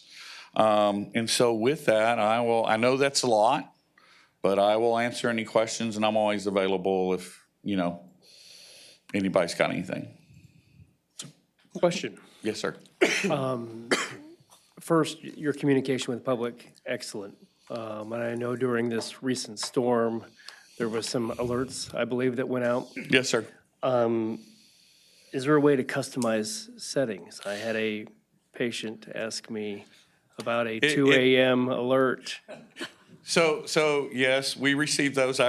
So I get all of them, not just the one. I get all of them that go out. So I got 3 in a row that night.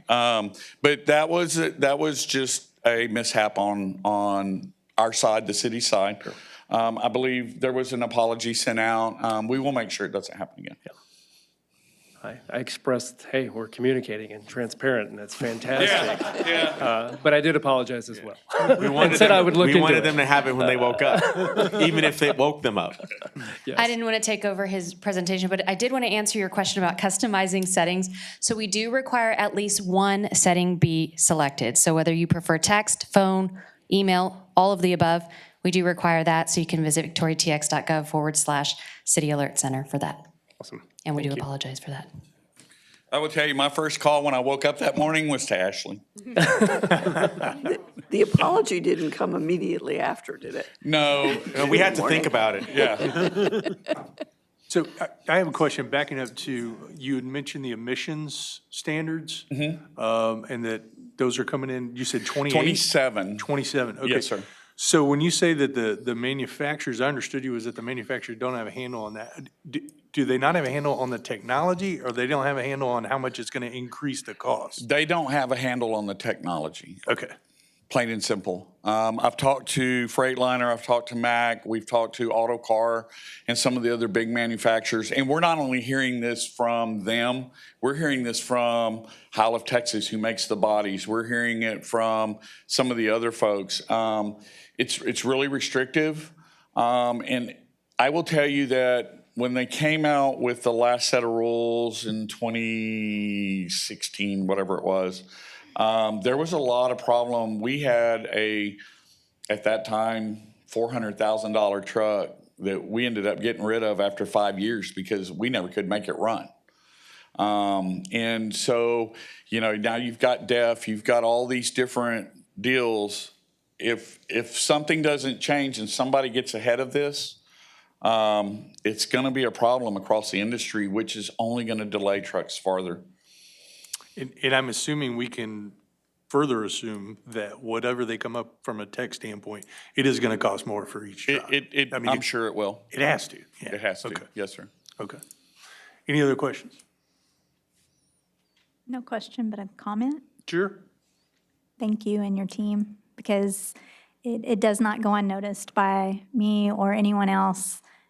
They're being out there in the cold when it's raining. It doesn't matter what the time of the day is. They're out there, and that doesn't go unrecognized. So we appreciate you and everything that your team does. Well, I appreciate it. I can guarantee you if they're off work, 75% of them are watching this tonight. Because I always hear about what I presented and whether I'm wrong or right. Thank you. Well, your department continues to do a fantastic job. You get rid of the stuff we don't want and make the stuff we do that much better, and to Ms. Euchre's points, aesthetics matter. They really do, particularly when we're talking about community pride and things of that nature. So keep up the good work. Thank you. Certainly. Thank you. Well, he took up everybody's time. I'm just kidding. We do have one more annual report for you this evening. And in case you're wondering, we do have executive session.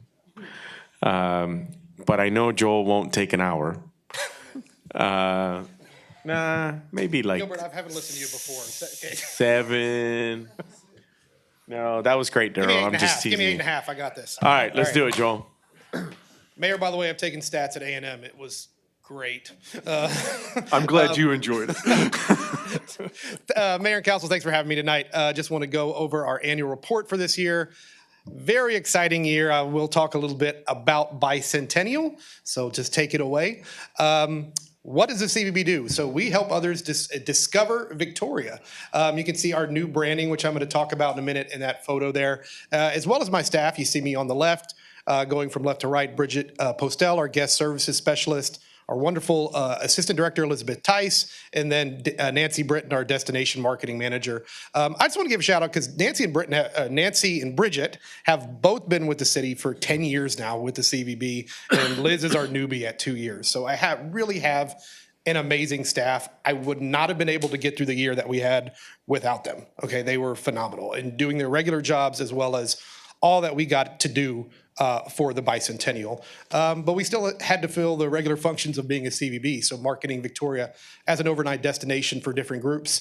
And a lot of servicing, we still did that, especially with sports groups, which were really just trying to ramp up every year. And, you know, developing those assets like signage that really give people a sense of place when they come to your town. So just a little table of contents. I'll talk a bit about the bicentennial, our new tourism brand. You can see everything there, accomplishments, stats, and the future, what the future holds. Yep. So bicentennial, of course, was a not small part of our year. Kind of kicked off first things with our New Year's Eve blast off. That was an inaugural event in 2023. Big success. We brought it back again for 2024.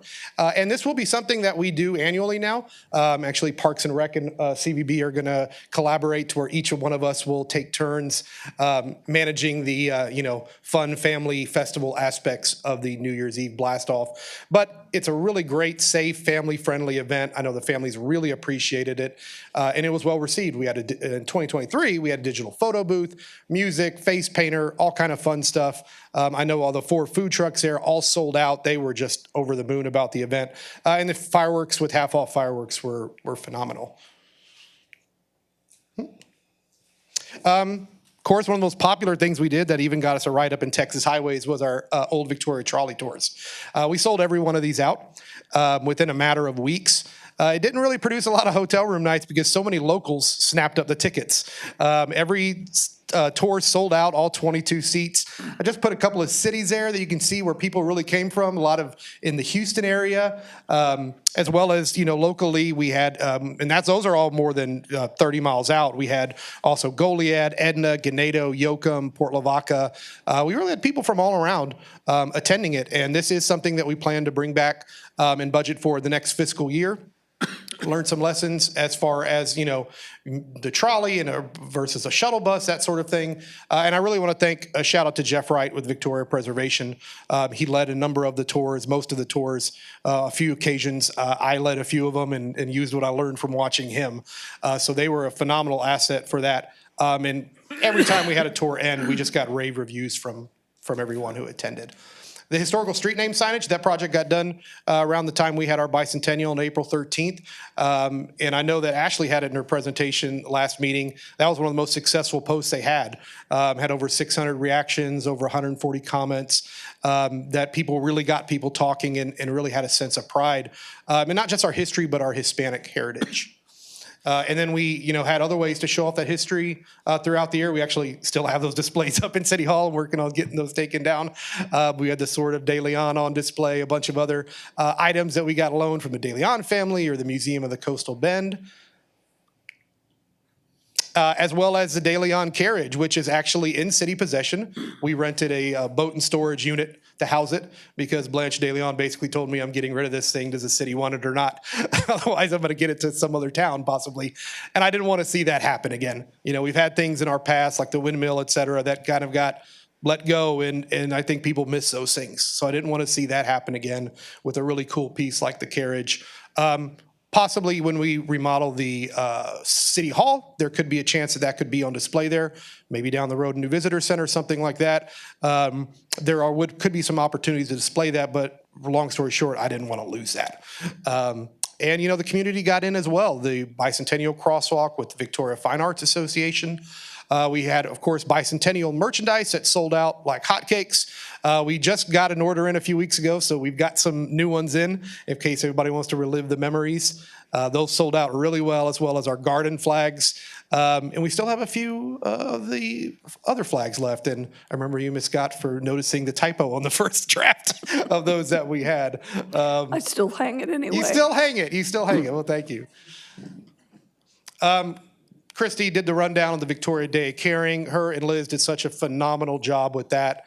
Of course, you'll all remember the great day that we had on April 13th. We are still working on a plaque for the statue. We have the funds encumbered. I'm just waiting on copy from the Victoria County Historic Commission. They wanted to be involved in the project, and I said, hey, yeah, we'll write the copy for it. And so still waiting on that, and we're hopefully to have that pretty soon so we can get that plaque made, which will match the style of the plaque that's up on the Performance Pavilion. Bicentennial Ball, many of you were there, had a wonderful time. I think one great thing about this event was it really transformed the community center and showed what kind of events can be held there. I think it's, a great thing to think about in the light of the, possible changes at the community center. But the Bicentennial all around, the City of Victoria staff just so pitched in on that and did a great job. While this happened in this fiscal year, I would like to talk a little bit about two events that we spent a lot of time planning throughout the fiscal year that I'm reporting on. And I'm going to come to council with the full Tejas Fest report at the end of the second meeting in February. So I'm not going to go over too many details about Tejas Fest, but we had a phenomenal event. We probably estimated about 10 to 15,000 in total attendance over the 2 days. And we had, from my experience when I used to have Boot Fest, we had the biggest daytime Saturday crowd I've ever seen, more than any Boot Fest event. The Tejano lineup on Friday night was a huge hit. We saw a crowd bigger than what I'd mostly seen at Friday nights at Boot Fest. And we, polled our food vendors. All 17 said they'd come back. Some of them grossed between $5,000 to $10,000. And I did look at our Datafy, some interesting statistics, which Datafy is a tool that we use to see trends in visitation. But if you look at a big enough scope, say citywide, you can also see numbers. And I saw that we had a little over 29,500 people from outside 50 miles from Victoria come to Victoria that weekend. The weekend before was about 16,000. The weekend after was about 18,000. And then the same weekend the year before was about 23,000. Was that attributable to Tejas Fest? I'd like to think it was. So we can kind of see some trends in visitation happening from events like Tejas Fest. Another event that we really enjoyed doing was 1824. We worked with a group of local history buffs as well as the Museum of the Coastal Bend and also Victoria Parks and Recreation. I want to give them a big shout out. Probably the most impressive part of this event for me with Parks and Recreation was that they wanted to have a 15-foot flagpole. They needed a 15-foot basically limb or stick that was straight to make a flagpole for the Pioneer Village, and I didn't think they'd be able to find it.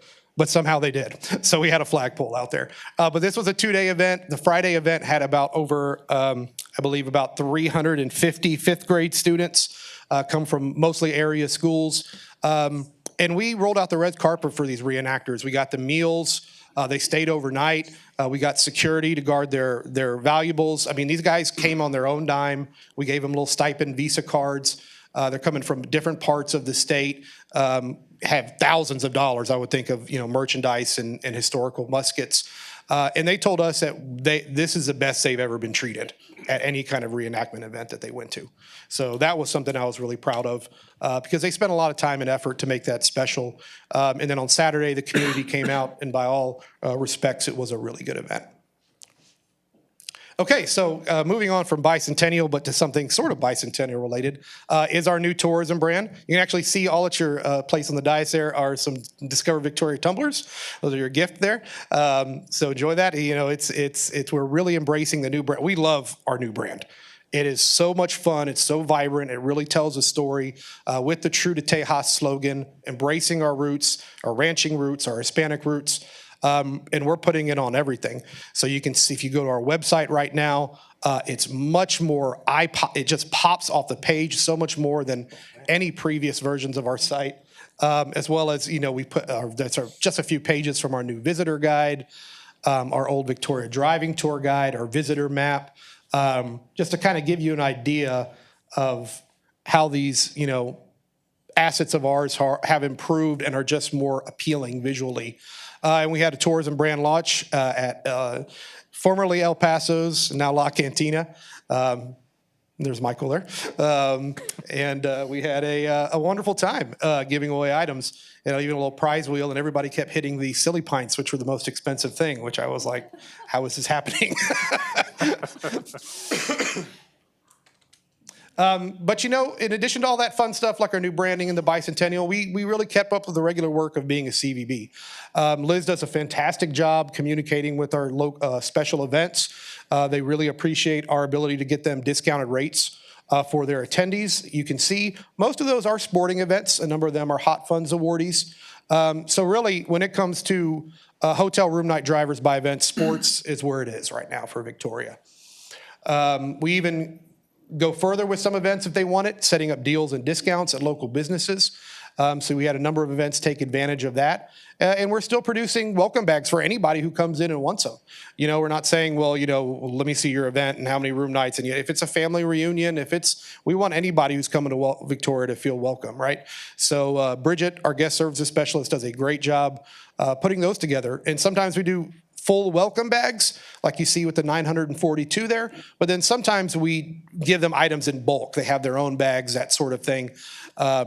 So that's how we kind of differentiate that. What we do throughout the year, but Nancy Britton, our destination marketing manager, does a fantastic job with our social media.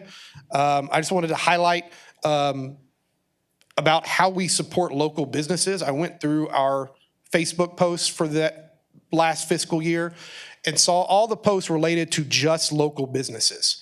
And you can see that those posts added up to about 550,000 in reach for local businesses. You can see two of the more successful posts there, one for Dairy Treat, one for Evans Pizzeria, both of them over 45,000. They don't pay a dime to us for this. We do this just because we want engaging content on our page, and we want to help these local businesses succeed. And every month, I have Nancy find the top 5 reports, and we send that to whoever that was, or 5 posts, excuse me, and send that to whoever that was, right? So Evan Pizzeria got an email saying you were the top post that we had in September. So we're making sure to communicate the value that we're giving to these businesses. We also were very involved with supporting new and existing events. We were a sponsor for Comic-Con, as well as the Victoria Livestock Show. We definitely want great relationships with them. UHV Athletics is a continuing sponsorship. We did some support for the Hot Rod Tour of Texas, working with the Symphony, as well as Dad's Day at the Park, which is an annual, I think that's one of their largest attended events throughout the year. We do little giveaways. It's a very fun promotion to support our generals, which are very valuable in that they provide a summertime activity for our residents and visitors. There's not a lot of summertime activities. That's like our winter, right? And yeah, I did throw a strike. I need the video on that. One time they made me throw it twice because the guy didn't take the picture. And the second throw was a lot worse. We also supported the Red Dirt Barbecue and Music Festival. I'm happy to say that they will be coming back, so we'll be continuing that partnership. Was a very cool way how they transformed the plaza. Definitely gave us some ideas about other events here in the community and how to structure those. Now, the Hot Funds Awards, of course, last time I came and presented to council, talked about those. We didn't change anything with the process. It's very successful, the new structure, and that, we still provide some funding for the arts and historic preservation groups, but really the groups that produce the most hotel room nights are getting the most money. So it's very, equitable in that way. As well as, using new technologies on our website. We started using a tool with tools from ITI Digital for suggested itineraries, trip itinerary builder. The itinerary builder that came with the site was just not very user-friendly. So those are new technologies. We're also going to be implementing their event calendar module. So what it'll be able to do is grab information from all around the web from local organizations that are holding businesses, and that Holding events. holding businesses. Is that Yeah. what I said? Holding events. Excuse me. And it will auto-populate that calendar, so there'll be less chance that we miss events, less staff time on manually putting events into that calendar. Just some awards and appointments. We did get another Destination Excellence Award for second place, website design. I'm going to keep trying for first in that one. I'm also happy to be part of the TACVB, the Texas Association of Convention and Visitors Bureau. Joined the board in August as the chair of the research committee. And both Nancy Britton and I myself have achieved the Destination Marketing Manager, or the Destination Marketing designation with the TACVB. So just breaking into departmental statistics and how our hotels have performed. So you can see 2020, of course, a low year. Things have held pretty steady for the past few years, and I'm going to get through a few more slides to explain a few things here. We get these numbers from a company called STR, not to be confused with short-term rental. It's just the name of the company. And they send us weekly reports on hotel occupancy in Victoria. They don't break it down by hotel. It's just a community at large. But they send us reports on hotel occupancy and average daily rate. And one thing my fantastic assistant director does is look at the occupancy rate and by how many hotel rooms reported. And we multiply those numbers together and get an account for the number of hotel rooms sold on a given night and add those up and get that annual total. Now you can see that our total there is higher than previous years, but the occupancy rate is higher in those previous years. Why is that? So if you looked at our STR, not all of our hotels report to STR. The flagged properties do, the national chains, right? In the last 2 years, we've had the Texas Inn became a Super 8, so now they're reporting, and the Nights Inn became a Sure Stay. So from what I could see in the reporting module, that the Sure Stay was just a little more consistent with their reporting to STR than the Nights Inn. So you have more hotel rooms being reported, so you see that number being higher. That could also affect the occupancy negatively because our budget properties tend to have not as high of an occupancy rate as, say, something like a Courtyard Marriott or a Hampton Inn or something like that. That is kind of accounting for that discrepancy. So it's not an exact science, but I do like to give you all an overview of how many rooms are just being sold in Victoria in a given year.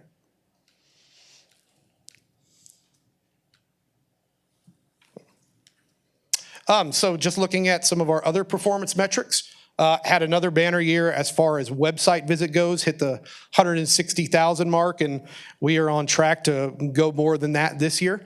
So it just kind of shows most of that is organic, search, and it's not necessarily from social media ads. I mean, that's probably our second biggest source of website visitation, but we rank really high in just organic traffic. If you search up anything in Victoria, recreation, attractions, restaurants, we're usually one of the top. Our website is usually one of the top hits. So that means we've got really good SEO, search engine optimization on our site. Now, our Facebook reach went down a bit because we did have to lower our spend, stop some of our Facebook ads, just because we absorbed a couple of costs from Bicentennial, digital billboards, those sort of things. There were a number of advertising efforts that we did have to end up absorbing into the CVB. So we weren't able to spend as much on social media, but we're coming back from that this year. And then visitor center visits, we've rebounded pretty well from COVID. I'll talk a little bit towards the end of the presentation about our new visitor center hours, and we're hoping that will see increased numbers by being open more hours. Now, travel information lead requests, those are requests for printed materials. As our digital advertising expands, as our website and social media get more popular, you're just going to see fewer requests like that, and as times change in general. But we still fulfill those when we get those. So, challenges. Well, we are a small staff. We're a dedicated and hardworking staff, but we're a small staff. And so, and we're not looking at any plans anytime soon to expand that. With that comes some difficulties having, dynamic social media content. We have our contract with Building Brands Marketing, and they do about 20 posts a month for us, but it can be hard when you're having to establish a schedule with them to get something, right now. Something, go out and get this information. There's this event going on. So things like lives, reels, stories can be a little more difficult to create with a set schedule that's set, weeks in advance. As well as convention and meeting sales. We don't have a salesperson. That's something we don't do much of right now. Aging display and signage assets. A number of you drive around downtown Victoria, the Trail Through Time, the historical tour signage looks pretty rough. And then lack in hotelier and business engagement. And this is not just, towards us. I have travel partners put on events who, when we get special rates for them, they want to see how well those rates were picked up. And they email hotels and they never hear back. And they email and they never hear back. And I can tell you, we have some of those difficulties sometimes too with hoteliers or with local businesses. I mentioned how Liz puts out the deals and discounts. We had an event one time where 2 businesses responded, and we're sending that to dozens of restaurants, dozens of attractions, shopping locations saying, hey, here's an event coming into town, lots of people, would you like to offer something to get them into your door? And we get 2 responses.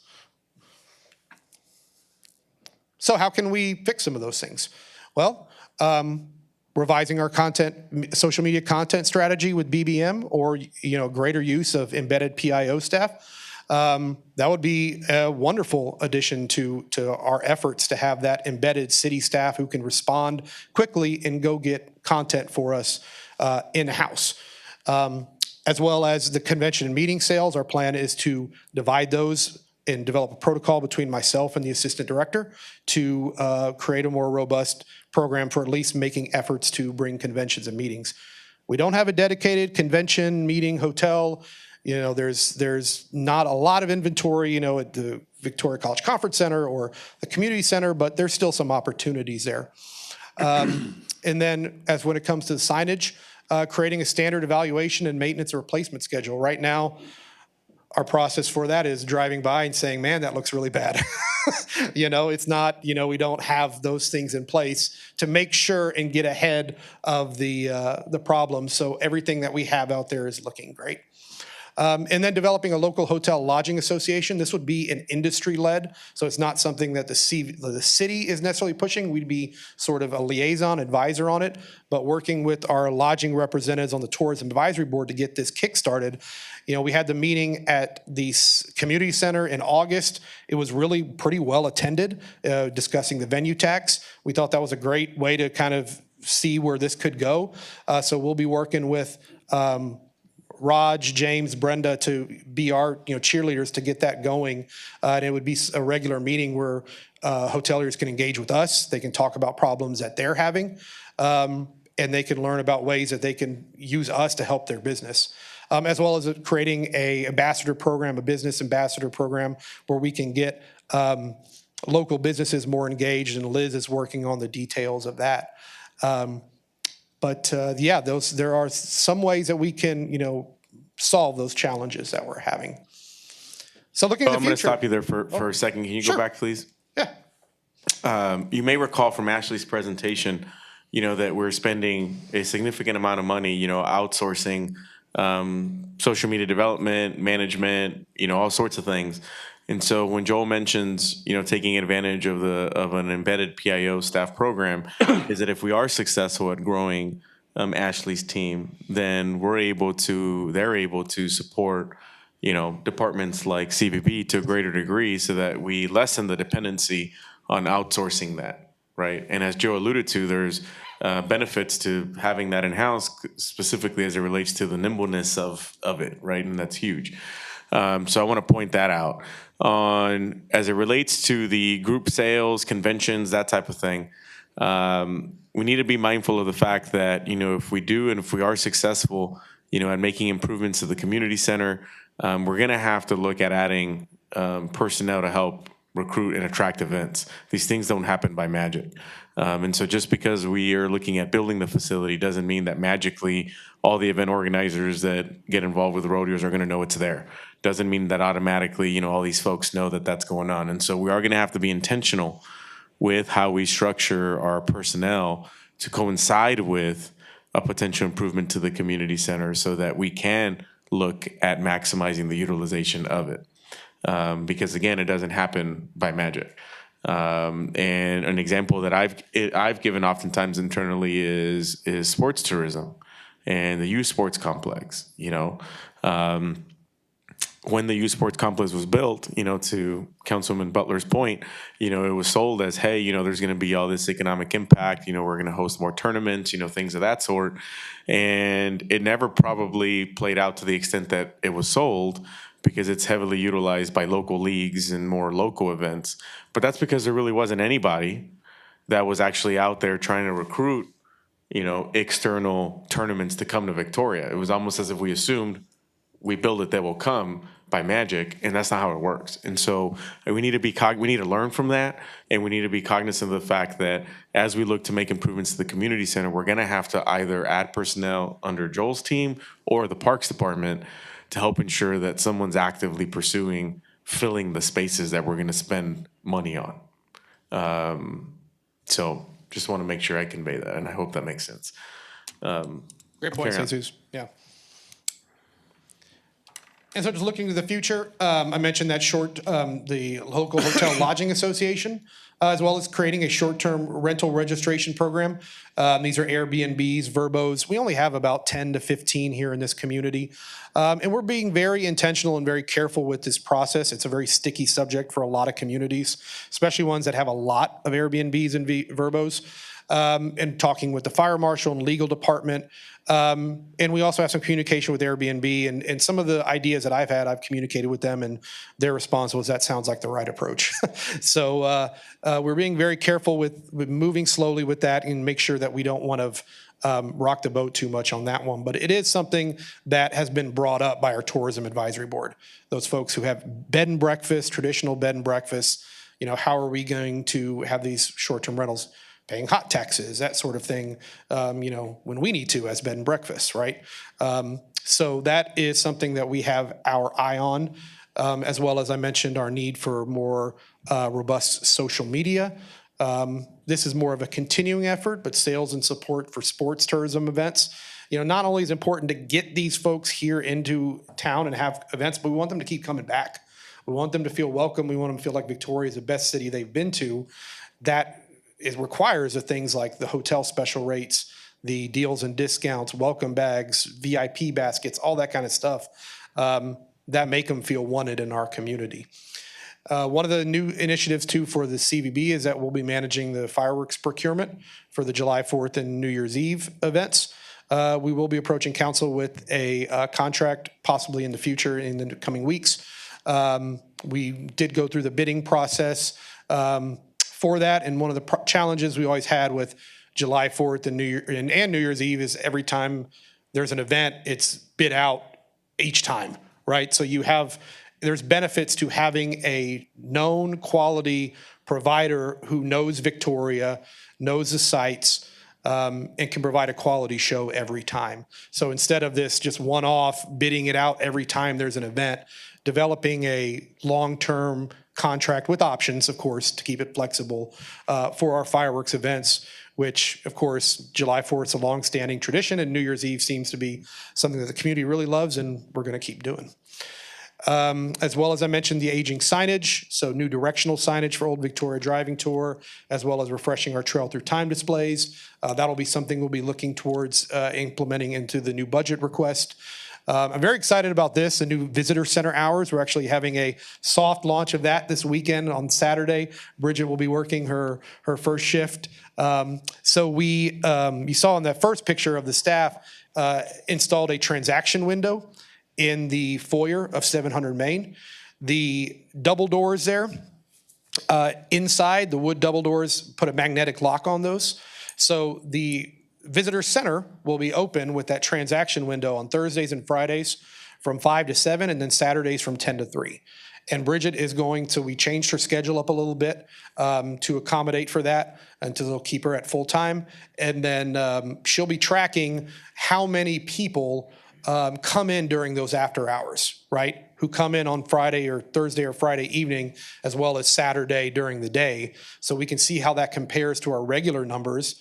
And was this a good idea, or do we need to expand the hours, and so we're going to be sure to collect the data that shows the impact of having those different hours and the changes that we've made to the space. But if you haven't been at 700 Main yet, please come check it out. We'll be doing a grand opening event on Friday, February 7th with cookies and agua fresca and all kind of fun stuff and giveaways. We'll be inviting the community as well as the building out at 700 Main. So look for that invite coming soon. Of course, the historic trolley tours, bringing those back. That is something that the community has asked me multiple times if we're still going to do them, especially people who couldn't get a ticket. Absolutely. We plan on bringing those back. We'll meet with Jeff and talk about ideas and lessons learned and what we can do to make that even better. And then expanding the scope of our Bandwango use. There's been some changes. That's what we've used for You'll Love Shopping Victoria, Tacos and Mark's Trail. There's been some changes to that program where we can actually use it a lot more extensively now. So rolling over the barbecue trail, the trail through time. One of the really cool features about Bandwango now too is that you can, if you get a redemption, you get a prize, you can order it from their e-commerce and we get billed for it, but I don't have to buy a big stash of t-shirts in the office, right? It's a lot more lean. It's a lot more nimble. So those are some things that we'll be looking forward to in the rest of this fiscal year and coming fiscal year. And if in one picture had to encapsulate this year, that'd be it right there. That was taken at 4 a.m., I think. And you're smiling, which is remarkable. I was smiling. What a night it was. What a night it was. Yeah. I have a question. Have Yes. you looked into drone shows? We have looked into drone shows. They are very expensive if you want to get a really cool show that wows you. They're expensive and short in time. Right. Your minimum, like the bare bones package is like 50 grand, some folks that we've talked to. And it's like 5 minutes. Yeah. So it's very cool, especially, yeah. I've seen them longer, but yeah, I know they're expensive. Yeah. Do we get sponsors for our fireworks? We have gotten sponsors for July 4th, and actually Lisa and I are going to meet on that, if not later this week, next week, to try to just start talking about July 4th. But we'll be talking with finance about funding too on those things. So there has been sponsors gotten in the past for that, yes. Any other questions? So I know last year was a long year. It was awesome. For you guys. It was a long and awesome year, yes. Yeah, but y'all did a fantastic job on all the bicentennial stuff. And, Well, thank you for all y'all's support. We couldn't have done it without y'all being behind us every step of the way, so thank you. You bet. And you and your staff are to be commended for all the bicentennial events and how well they were put together and pulled off. So well done. Thank you. Great. All right. Thank you. Thank you, Joe. That's all we got for city manager's reports. All right. So we will have an executive session. So it is 7:34. Let's take a break and we'll be back at 7:45. City Council will recess for executive session on the 28th day of January 2025 at 7:34 p.m. Subject matter is as follows. Texas Government Code 551.087, 551.072, and 551.071.